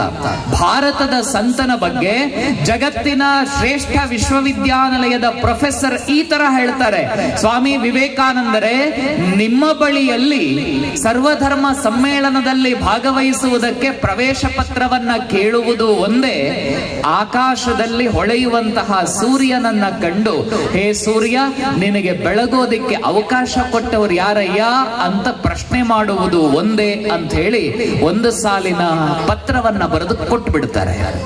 ಈ ಪತ್ರದ ಜೊತೆಗಿರುವ ಭಾರತದ ಸಂತ ಸ್ವಾಮಿ ವಿವೇಕಾನಂದರ ಬೌದ್ಧಿಕ ಶಕ್ತಿಯನ್ನ ಅಮೆರಿಕಾದ ಎಲ್ಲ ಯೂನಿವರ್ಸಿಟಿಗಳ ಬುದ್ಧಿವಂತ ಪ್ರೊಫೆಸರ್ಗಳ ಬೌದ್ಧಿಕ ಶಕ್ತಿಯ ಒಡನೆ ತೂಗಿದರೆ ನಾವು ಅಮೆರಿಕನ್ನರು ಸೋಲ್ತೇವೆ. ಈ ವ್ಯಕ್ತಿಯ ಬೌದ್ಧಿಕ ಸಾಮರ್ಥ್ಯ ಅಷ್ಟು ಉನ್ನತವಾದದ್ದು ಅಂತ ಒಂದು ಪತ್ರವನ್ನ ಬರೆದು ಕಳಿಸ್ಕೊಡ್ತಾರೆ. ಸ್ವಾಮಿ ವಿವೇಕಾನಂದರಿಂದ ಪ್ರೇರಣೆಗೊಂಡಂತಹ ನೂರಾರು ಜನ, ಸಾವಿರಾರು ಜನ ಈ ದೇಶದಲ್ಲಿದ್ದಾರೆ. ಇವತ್ತಿಗೂ ಕೂಡ ನಾವು ನೀವು ಪ್ರಶ್ನೆ ಮಾಡ್ಕೊಳ್ಬೇಕಾಗಿರುವಂಥದ್ದು ವಿವೇಕಾನಂದರ ಒಂದು ಮಾತು, ಆತ್ಮಶ್ರದ್ಧೆ. ನಮ್ಮ ಯುವಕರಲ್ಲಿ ಇವತ್ತು ಕೊರತೆ ಯಾವುದಕ್ಕೆ ಅಂತಂದ್ರೆ ಆತ್ಮಶ್ರದ್ಧೆ. ನೀವು ಏನೇ ಒಂದು ಪ್ರಶ್ನೆಯನ್ನ ಕೇಳಿ, ಸ್ವಾಮೀಜಿ ಹೇಳುವ ಮಾತಿದು. ನಾನು ಅಮೆರಿಕಕ್ಕೆ ಹೋಗಿ ಅಮೆರಿಕಾದ ಒಬ್ಬ ಹುಡುಗನ ಬಳಿಯಲ್ಲಿ, ಹುಡುಗ ನೀನಿದನ್ನ ಮಾಡಬಲ್ಲೆಯಾ ಅಂತ ಪ್ರಶ್ನೆ ಮಾಡಿದ್ರೆ ಹುಡುಗ ಕೇಳ್ತಾನೆ, yes I can do it. ಯುರೋಪ್ನ ಯಾವುದೇ ದೇಶಕ್ಕೆ ಹೋಗಿ ಹುಡುಗ ನೀನು ಈ ಕೆಲಸ ಮಾಡಬಲ್ಲೆಯ ಅಂತ ಪ್ರಶ್ನೆ ಮಾಡಿದ್ರೆ ಯುರೋಪಿನ ಎಲ್ಲ ಭಾಗದ ಹುಡುಗನು ಹೇಳ್ತಾನೆ, yes I can do it. ಅದೇ ಭಾರತದ ಒಬ್ಬ ಹುಡುಗನ ಬಳಿಯಲ್ಲಿ ಪ್ರಶ್ನೆ ಮಾಡಿ, ಹುಡುಗ ನೀನು ಈ ಕೆಲಸ ಮಾಡಬಲ್ಲೆಯ ಅಂತ ಕೇಳಿದ್ರೆ ವಿವೇಕಾನಂದರು ಹೇಳೋ ಮಾತು, ಹುಡುಗ ಬಿಡಿ, ಹುಡುಗನ ಅಪ್ಪನೂ ಜಪ್ಪಯ್ಯ ಅಂದ್ರೂ ಆ ಕೆಲಸವನ್ನ ಮಾಡೋದಕ್ಕೆ ಮುಂದೆ ಬರೋದಿಲ್ಲ. ಆತ್ಮಶ್ರದ್ಧೆಯ ಕೊರತೆಯಿಂದಲಾಗಿ ಕೇವಲ 100 ಸಂಖ್ಯೆಯಲ್ಲಿ ಬಂದ್ರು ಭಾರತದ ಮೇಲೆ ದಾಳಿ ಮಾಡಿ. ಅಲೆಕ್ಸಾಂಡರ್ ಬಂದಾಗ ಕೋಟಿಗಟ್ಟಲೆ ಜನ ಇರಲಿಲ್ಲ. 17ನೇ ಶತಮಾನದಲ್ಲಿ ಮೊಹಮ್ಮದ್ ಬಿನ್ ಕಾಸಿಂ ಬರಬೇಕಾಗಿದ್ರೆ ಅವನ ಜೊತೆಗೆ ಲೆಕ್ಕ ಮಾಡಿದ್ರೆ ಇಲ್ಲಿ ಸೇರಿರುವ ನಾಳದ ಜನ ಒಂದೊಂದು ಕಲ್ಲೆತ್ತಿ ಬಿಸಾಕಿದ್ರೆ ಮೊಹಮ್ಮದ್ ಕಾಸಿಮನ ಸೈನ್ಯ ಓಡ್ ಹೋಗ್ತಾ ಇತ್ತು. ಹಾಗಿದ್ರು 1300 ವರ್ಷಗಳ ಕಾಲ 100,000 ಸಂಖ್ಯೆಯಲ್ಲಿ ಬಂದಂತಹ ವಿದೇಶಿಯರು ಭಾರತವನ್ನ ಆಳುವುದಕ್ಕೆ ಹೇಗೆ ಸಾಧ್ಯ ಆಯಿತು? 100 ಕೋಟಿ ಸಂಖ್ಯೆ ಇರುವ ಭಾರತೀಯರನ್ನ 100 ಸಾವಿರಾರು ಸಂಖ್ಯೆಯ ಜನ 13 ಶತಮಾನಗಳ ಕಾಲ ಆಳೋದಕ್ಕೆ ಯಾಕೆ ಸಾಧ್ಯ ಆಯಿತು ಅಂತಂದ್ರೆ ನಮ್ಮಲ್ಲಿದ್ದ ಆತ್ಮಶ್ರದ್ಧೆಯ ಕೊರತೆ. ನಾನು ಹೇಳಿದ್ದು ನಿಮಗಾಗಲ್ಲ, ನೀವು ಹೇಳಿದ್ದು ಉಜಿರೆಯವರಿಗಾಗಲ್ಲ, ಉಜಿರೆಯವರು ಹೇಳಿದ್ದು ಚಾರ್ಮಾಡಿಯವರಿಗಾಗಲ್ಲ, ಚಾರ್ಮಾಡಿಯವರು ಹೇಳಿದ್ದು ಘಾಟ್ ಮೇಲಿನ ಸಕಲೇಶ್ಪುರದವರಿಗಾಗಲ್ಲ.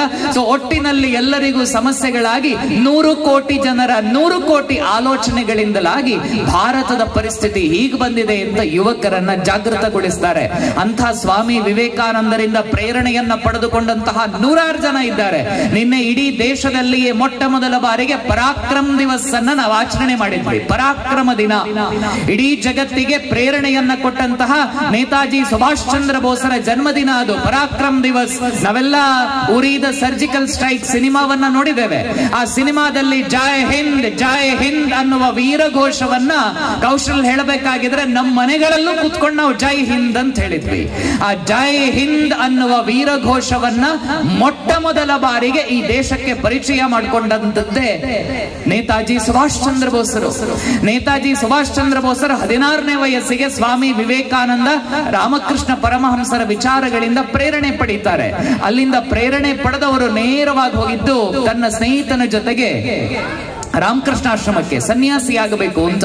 ನಿನ್ ಕೆಲಸ ಸನ್ಯಾಸಿ ಆಗೋದಲ್ಲ, ನಿನ್ ದೇಶಕ್ಕೆ ಏನಾದ್ರೂ ಮಾಡಬೇಕು ಅಂತ ಒಂದು ಪ್ರೇರಣೆಯನ್ನ ಕೊಟ್ಟಿದ್ದರ ಪರಿಣಾಮವಾಗಿ ಜಪಾನ್, ಜರ್ಮನಿ, ಸಿಂಗಾಪುರ ಸುತ್ತಾಡಿ, ನೆನಪಿಟ್ಕೊಳ್ಳಿ ಈ ಮಾತನ್ನ, ನಾವು ತರಗತಿಯಲ್ಲೆಲ್ಲ ಇಲ್ಲಿ ತನಕ ಓದಿದ್ವಿ ಭಾರತದ ಪ್ರಥಮ ಪ್ರಧಾನಮಂತ್ರಿ ಯಾರು ಅಂತ ಓದಿದ್ವಿ. ನೆನಪಿಟ್ಕೊಳ್ಳಿ ಈ ಮಾತನ್ನ, ಭಾರತದ ಮೊಟ್ಟ ಮೊದಲನೆಯ ಪ್ರಧಾನಮಂತ್ರಿಯಾಗಿ ಆಯ್ಕೆಯಾಗಿ ಸ್ವತಂತ್ರ ಭಾರತದ ಸರ್ಕಾರವನ್ನ ರಚಿಸಿ ಆಜಾದ್ ಹಿಂದ್ ಫೌಜ್ ಅನ್ನುವ ಸೇನೆಯನ್ನ ಅಧಿಕೃತವಾಗಿ ಮಾನ್ಯ ಮಾಡಿ ಸ್ವದೇಶಿ ರೇಡಿಯೋ, ಸ್ವದೇಶಿ ಕರೆನ್ಸಿ, ಸ್ವದೇಶಿ ಪೋಸ್ಟಲ್ ಸ್ಟಾಂಪ್ ಗಳನ್ನ ಬಿಡುಗಡೆ ಮಾಡಿ ಭಾರತದ ಮೊಟ್ಟ ಮೊದಲನೆಯ ಪ್ರಧಾನಮಂತ್ರಿಯಾಗಿ ಆಯ್ಕೆಯಾದಂತಹ ವ್ಯಕ್ತಿ ನೇತಾಜಿ ಸುಭಾಷ್ ಚಂದ್ರ ಬೋಸ್. ಅಂಥ ನೇತಾಜಿ ಸುಭಾಷ್ ಚಂದ್ರ ಬೋಸರಿಗೆ ಪ್ರೇರಣೆಯನ್ನ ಕೊಟ್ಟಂತಹ ಪುಣ್ಯಾತ್ಮ ಸ್ವಾಮಿ ವಿವೇಕಾನಂದರು. ನಮಗೆ ಹೆಚ್ಚಿನ ಜನರಿಗೆ ಗೊತ್ತಿಲ್ಲ. ವಿವೇಕಾನಂದರ ಒಂದು ಸಾಲನ್ನ ಓದದಂತಹ ಒಬ್ಬ ಹುಡುಗ, ಮಹಾರಾಷ್ಟ್ರದ ಹುಡುಗ, ಸುಸೈಡ್ ಮಾಡಬೇಕು ಅಂತ ಹೊರಟಿದ್ದಂತಹ ಹುಡುಗ ವಿವೇಕಾನಂದರ ಒಂದೇ ಸಾಲನ್ನ ಓದಿದ್ದು, strength is life, weakness is death. ಯಾವುದು ಮರಣ? ಮೇಲ್ಗಡೆ ಫ್ಯಾನ್ ನೋಡಿ ಒಂದು 10 ಫೀಟ್ ಉದ್ದದ ಹಗ್ಗ ತಗೊಂಡು ಕುತ್ತಿಗೆಗೆ ಹಾಕಿ ಇನ್ನೊಂದು ತುದಿಯನ್ನ ಫ್ಯಾನಿಗೆ ಹಾಕಿ ಯಾರದ್ದೋ ಮೇಲೆ ಬರೆದಿಟ್ಟು ನನ್ನ ಸಾವಿಗೆ ಇವನೇ ಕಾರಣ ಅಂತ ಬರೆದಿಟ್ಟು ಸುಸೈಡ್ ಮಾಡ್ಕೊಳ್ಳುವಂಥದ್ದು ಸಾವಲ್ಲ. ಯಾವುದು ಸಾವು ಅಂದ್ರೆ ಒಳಗಡೆಯೇ ನಮ್ಮ ಮೇಲೆ ಶಕ್ತಿಯನ್ನ ಕಳೆದುಕೊಳ್ತೀವಲ್ವಾ, ಆವತ್ತೇ ನಾವು ಸತ್ತೋದ್ವಿ ಇಂತ ಲೆಕ್ಕ. ಈ ಹುಡುಗ ಒಂದು ಸಾಲನ್ನ ನೋಡ್ತಾನೆ. ರೈಲ್ವೆ ಟ್ರ್ಯಾಕ್ ಅಲ್ಲಿ ತಲೆ ಕೊಟ್ಟು ಆತ್ಮಹತ್ಯೆ ಮಾಡಬೇಕು ಅಂತ ಯೋಚನೆ ಮಾಡಿದ್ದ ಹುಡುಗ ರೈಲ್ವೆ ಟ್ರ್ಯಾಕ್ ಇಂದ ಎದ್ದು ಬಂದ. ನಾನು ದೇಶಕ್ಕೆ ಏನಾದ್ರೂ ಸೇವೆ ಸಲ್ಲಿಸಬೇಕು ಅಂತ ಯೋಚನೆ ಮಾಡಿದ. ಭಾರತದ ಸೈನ್ಯವನ್ನ ಸೇರಿದ. ಭಾರತದ ಸೈನ್ಯದಲ್ಲಿ ಟ್ಯಾಂಕರ್ ಗಳನ್ನ ಚಲಾಯಿಸುವ ಡ್ರೈವರ್ ಆಗಿ ಕೆಲಸ ಮಾಡಿದ. ರಿಟೈರ್ಡ್ ಆದ್ಮೇಲೆ ವಾಪಸ್ ಮಹಾರಾಷ್ಟ್ರಕ್ಕೆ ತನ್ನ ಊರಿಗೆ ಬಂದು ಭ್ರಷ್ಟಾಚಾರ ವಿರೋಧಿ ಆಂದೋಲನವನ್ನ ಆರಂಭ ಮಾಡಿ ಇಡೀ ಸರಕಾರವನ್ನೇ ನಡುಗಿಸಿ 2012ನೇ ಇಸವಿಯಲ್ಲಿ ಇಡೀ ಕೇಂದ್ರ ಸರಕಾರವನ್ನ ನಡುಗಿಸಿ ಪ್ರಬಲ ಲೋಕಪಾಲ್ ಮಸೂದೆಗೋಸ್ಕರ ದೇಶದ ಜನತೆಯನ್ನ ಒಟ್ಟು ಮಾಡಿ ಹಜಾರ್ ಯುವಕರಿಗೆ ಸ್ಫೂರ್ತಿಯನ್ನ ಕೊಟ್ಟಂತಹ ಅಣ್ಣಾ ಹಜಾರೆ ಅನ್ನುವ 2ನೇಯ ಮಹಾತ್ಮ ಗಾಂಧಿಗೆ ಸ್ಫೂರ್ತಿಯನ್ನ ಕೊಟ್ಟಂತಹ ವ್ಯಕ್ತಿ ಸ್ವಾಮಿ ವಿವೇಕಾನಂದರು. ಇವತ್ತು ಭಾರತದ ಸಾಮಾನ್ಯ ಅಂದಿನ ಚಡ್ಡಿವಾಲ, ಇವತ್ತಿನ ಪ್ಯಾಂಟ್ ವಾಲ, ಒಂದ್ ಜೋಳಿಗೆ ಹಾಕೊಂಡು ಊರೂರುಗಳನ್ನ ತಿರುಗಾಡಿ ಹಳ್ಳಿಗಳಿಗೆ ಹೋಗಿ ಭಾಷಣ ಮಾಡಿ ಜನ ಸಂಘಟನೆಯನ್ನ ಮಾಡದಂತಹ ಒಬ್ಬ ಸಾಮಾನ್ಯ ವ್ಯಕ್ತಿ ಗುಜರಾತಿನ ರೈಲ್ವೆ ಸ್ಟೇಷನ್ ನಲ್ಲಿ ಚಹಾ ವಡಾಪಾವ್ ಮಾರಾಟ ಮಾಡ್ತಾ ಇದ್ದಂತಹ ಒಬ್ಬ ವ್ಯಕ್ತಿಯನ್ನ ಇವತ್ತು ಇಡೀ ಜಗತ್ತು ಗುರುತಿಸುತ್ತೆ. ಅಮೆರಿಕಾವನ್ನ ನಾವು ನೀವು ದೊಡ್ಡಣ್ಣ ಅಂತ ಹೇಳಿದ್ರೆ ಅಂಥ ದೊಡ್ಡಣ್ಣ ಅಮೆರಿಕಾದ ಅಧ್ಯಕ್ಷ ಬೈಡನ್ ಹೇಳ್ತಾನೆ, ಹುಯಿಸ್ ಭಾರತದ ಪ್ರಧಾನಮಂತ್ರಿ ನರೇಂದ್ರ ಮೋದಿ ಯಾರು ಅಂತಂದ್ರೆ ಅವನು ವರ್ಲ್ಡ್ ಲೀಡರ್ ಅನ್ನುವಂತಹ ಮಾತನ್ನ ಅಮೆರಿಕಾದ ಅಧ್ಯಕ್ಷರು ಹೇಳ್ತಾರೆ. ಅಂತಹ ಪ್ರಧಾನಮಂತ್ರಿ ಚಾಯ್ವಾಲಾ ನರೇಂದ್ರ ಮೋದಿಯವರು ಒಂದು ಕಾಲದಲ್ಲಿ ರಾಮಕೃಷ್ಣಾಶ್ರಮದ ಬಾಗಿಲನ್ನ ಬಡಿದು ಸನ್ಯಾಸಿಯಾಗಬೇಕು ಅಂತ ಹೊರಟಿದ್ರು ಅಂತ ನಿಮಗೆ ಗೊತ್ತಿದ್ಯಾ? ಇವತ್ತು ಇಡೀ ಜಗತ್ತಿನ ಸರ್ವಶ್ರೇಷ್ಠ ನಾಯಕ ನರೇಂದ್ರ ಮೋದಿಯವರು. ರಾಮ ಮಂದಿರ ನಿರ್ಮಾಣದ ಹಿನ್ನೆಲೆಯಲ್ಲಿ ರಾಜರ್ಷಿಯಾಗಿ ಬೆಳೆದಂತಹ ಪುಣ್ಯಾತ್ಮ ನರೇಂದ್ರ ಮೋದಿ ಒಂದು ಕಾಲದಲ್ಲಿ ವಿವೇಕಾನಂದರ ವಿಚಾರಗಳಿಗೆ ಆಕರ್ಷಿತರಾಗಿ ರಾಮಕೃಷ್ಣ ಮಹಾಸಂಘದ ಬಾಗಿಲನ್ನ ಬಡಿದು ನಾನು ನಿಮ್ಮ ಪಂಥದ ಸನ್ಯಾಸಿಯಾಗ್ತೇನೆ ಅಂತ ಹೊರಟರು. ರಾಮಕೃಷ್ಣಾಶ್ರಮದ ಹಿರಿಯ ಯತಿಗಳು ಹೇಳಿದ್ರು, ನಿಮ್ ಕೆಲಸ ಇದಲ್ಲ, ಈ ಕೆಲಸ ನಾವು ಮಾಡ್ತೀವಿ, ನಿಮ್ ಕೆಲಸ ದೇಶ ಕಟ್ಟೋದು ಅಂತ ಹೇಳಿದ್ದರ ಪರಿಣಾಮವಾಗಿ ಇವತ್ತು ಇಡೀ ಜಗತ್ತೇ ತಲೆ ಬಾಗಬಲ್ಲಂತಹ ಸರ್ವಶ್ರೇಷ್ಠ ಪ್ರಧಾನಮಂತ್ರಿ ನಮ್ಮ ದೇಶಕ್ಕೆ ಸಿಗೋದಕ್ಕೆ ಕಾರಣ ಆದದ್ದು ಎಲ್ಲಿಂದ ಅಂತಂದ್ರೆ ಅದೇ ವಿವೇಕಾನಂದರ ವಿಚಾರಗಳಿಂದ. ಇವತ್ತಿಲ್ಲಿ ಸೇರಿರುವಂತಹ ಎಲ್ಲ ತಾಯಂದಿರಲ್ಲಿ ನನ್ನದೊಂದು ಪ್ರೀತಿಪೂರ್ವಕ ವಿನಂತಿ. ನಮ್ಮ ಮನೆಗಳಲ್ಲಿ ನಮ್ಮ ಮಕ್ಕಳಿಗೆ ಈ ಹುಟ್ಟಿದ ಹಬ್ಬದ ದಿವಸ ಬರ್ಡೇ ಪಾರ್ಟಿಗಳನ್ನ ಮಾಡ್ತೇವೆ, ಕೇಕ್ ಗಳನ್ನ ಕತ್ತರಿಸ್ತೇವೆ, ಹೊಸ ಡ್ರೆಸ್ ಅನ್ನ ಹಾಕಿಸ್ತೇವೆ, ಒಂದು ಸೆಲ್ಫಿ ತೆಗೆದು ಇಡೀ ಊರು ತುಂಬಾ ಅದನ್ನ ಹಂಚಿಬಿಡ್ತೇವೆ. ನಿಮಗೆ ಸಾಧ್ಯ ಆದ್ರೆ ಮುಂದಿನ ವರ್ಷದಿಂದ ಅಥವಾ ಈ ವರ್ಷದಿಂದ ಅಥವಾ ಏಪ್ರಿಲ್ ನಂತರ ಬರುವಂತಹ ನಮ್ಮ ಹೊಸ ವರ್ಷ ಯುಗಾದಿಯ ಬಳಿಕ ನಮ್ಮ ಮಕ್ಕಳ ಬರ್ಡೇ ದಿವಸ ಅವರಿಗೆ ಯಾವುದೋ ಪಿಜ್ಜಾ ಬರ್ಗರು ಇನ್ನೊಂದು ತಿನ್ನಬಾಲೆ ಅಂತ ಎಲ್ಲ ಕಡೆಯಲ್ಲೂ ತುರುಕಿಸೋದಕ್ಕಿಂತ ನಿಮ್ಮಲ್ಲೊಂದು ಪುಟ್ಟ ವಿನಂತಿ, ಸಾಧ್ಯ ಆದ್ರೆ ನಮ್ಮ ಮನೆಯ ಮಕ್ಕಳಿಗೆ ಸ್ವಾಮಿ ವಿವೇಕಾನಂದರ ವಿಚಾರಗಳಿರುವ 1-2 ಪುಸ್ತಕವನ್ನ ನಾವು ಅವರಿಗೆ ಓದಿಸಬಹುದಾ? ವರ್ಷಕ್ಕೆ 2 ಪುಸ್ತಕವನ್ನ ಓದಿಸೋದ್ರ ಮೂಲಕ ಒಂದು ಹೊಸ ಬದಲಾವಣೆಗೆ ನಾವು ಯಾಕೆ ನಾಂದಿ ಹಾಡಬಾರದು?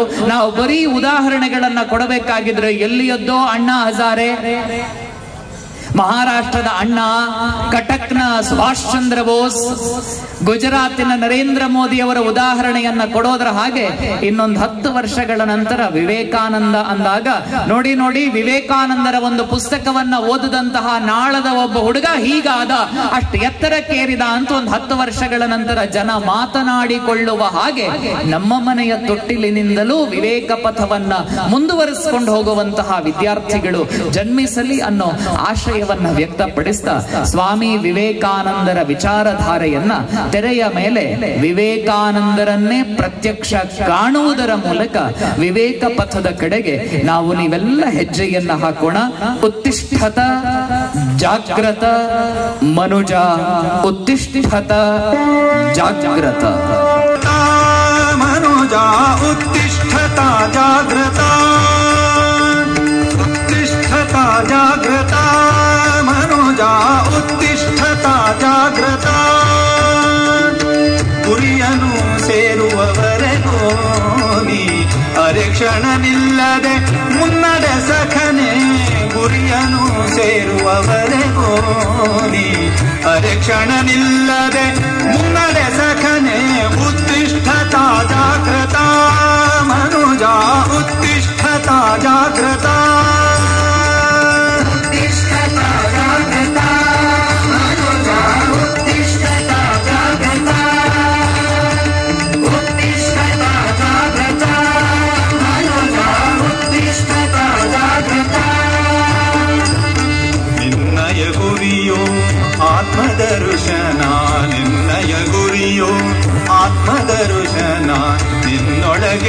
ಇದೆ ಆರತು ನಾನ್ ನಿನ್ನೊಳಗೆಯೇ ಇದೆ ಆರತು ನಾನ್ ಬನ್ನ ಪಡುತ್ತ ಈ ಕ್ಷುದ್ರ ಜೀವನವಿ ಬನ್ನ ಪಡುತ್ತ ಈ ಕ್ಷುದ್ರ ಜೀವನವಿ ಇನ್ನು ತೊಡಲದಿರು ಮುನ್ನಡೆ ಸಖನೆ ಇನ್ನು ತೊಡಲದಿರು ಮುನ್ನಡೆ ಸಖನೆ ಉತ್ತಿಷ್ಠತಾ ಜಾಗೃತ ಮನುಜ ಉತ್ತಿಷ್ಠತಾ ಜಾಗೃತ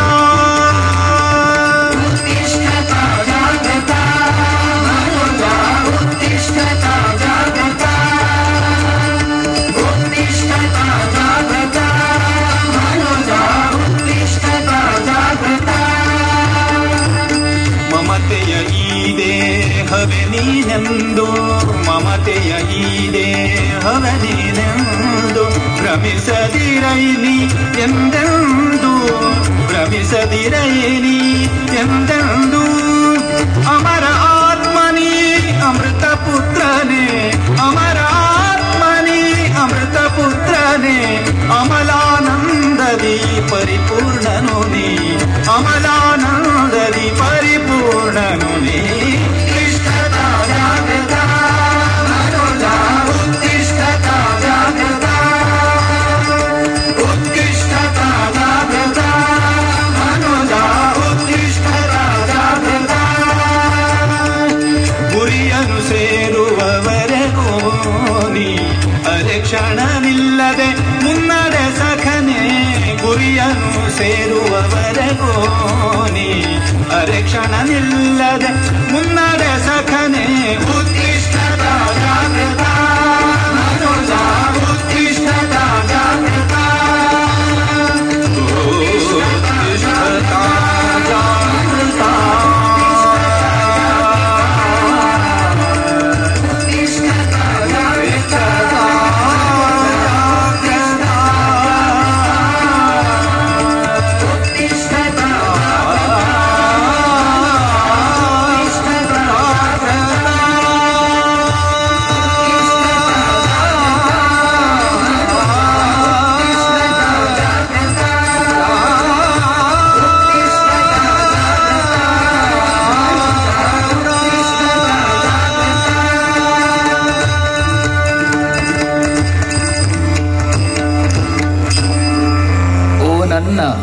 ವೀರ ದೇಶಭಕ್ತ ಬಂಧುಗಳೇ, ಕೇಳಿ ಎನ್ನ ಭಾರತದ ವೈಭವದ ಕಥೆಯನ್ನು.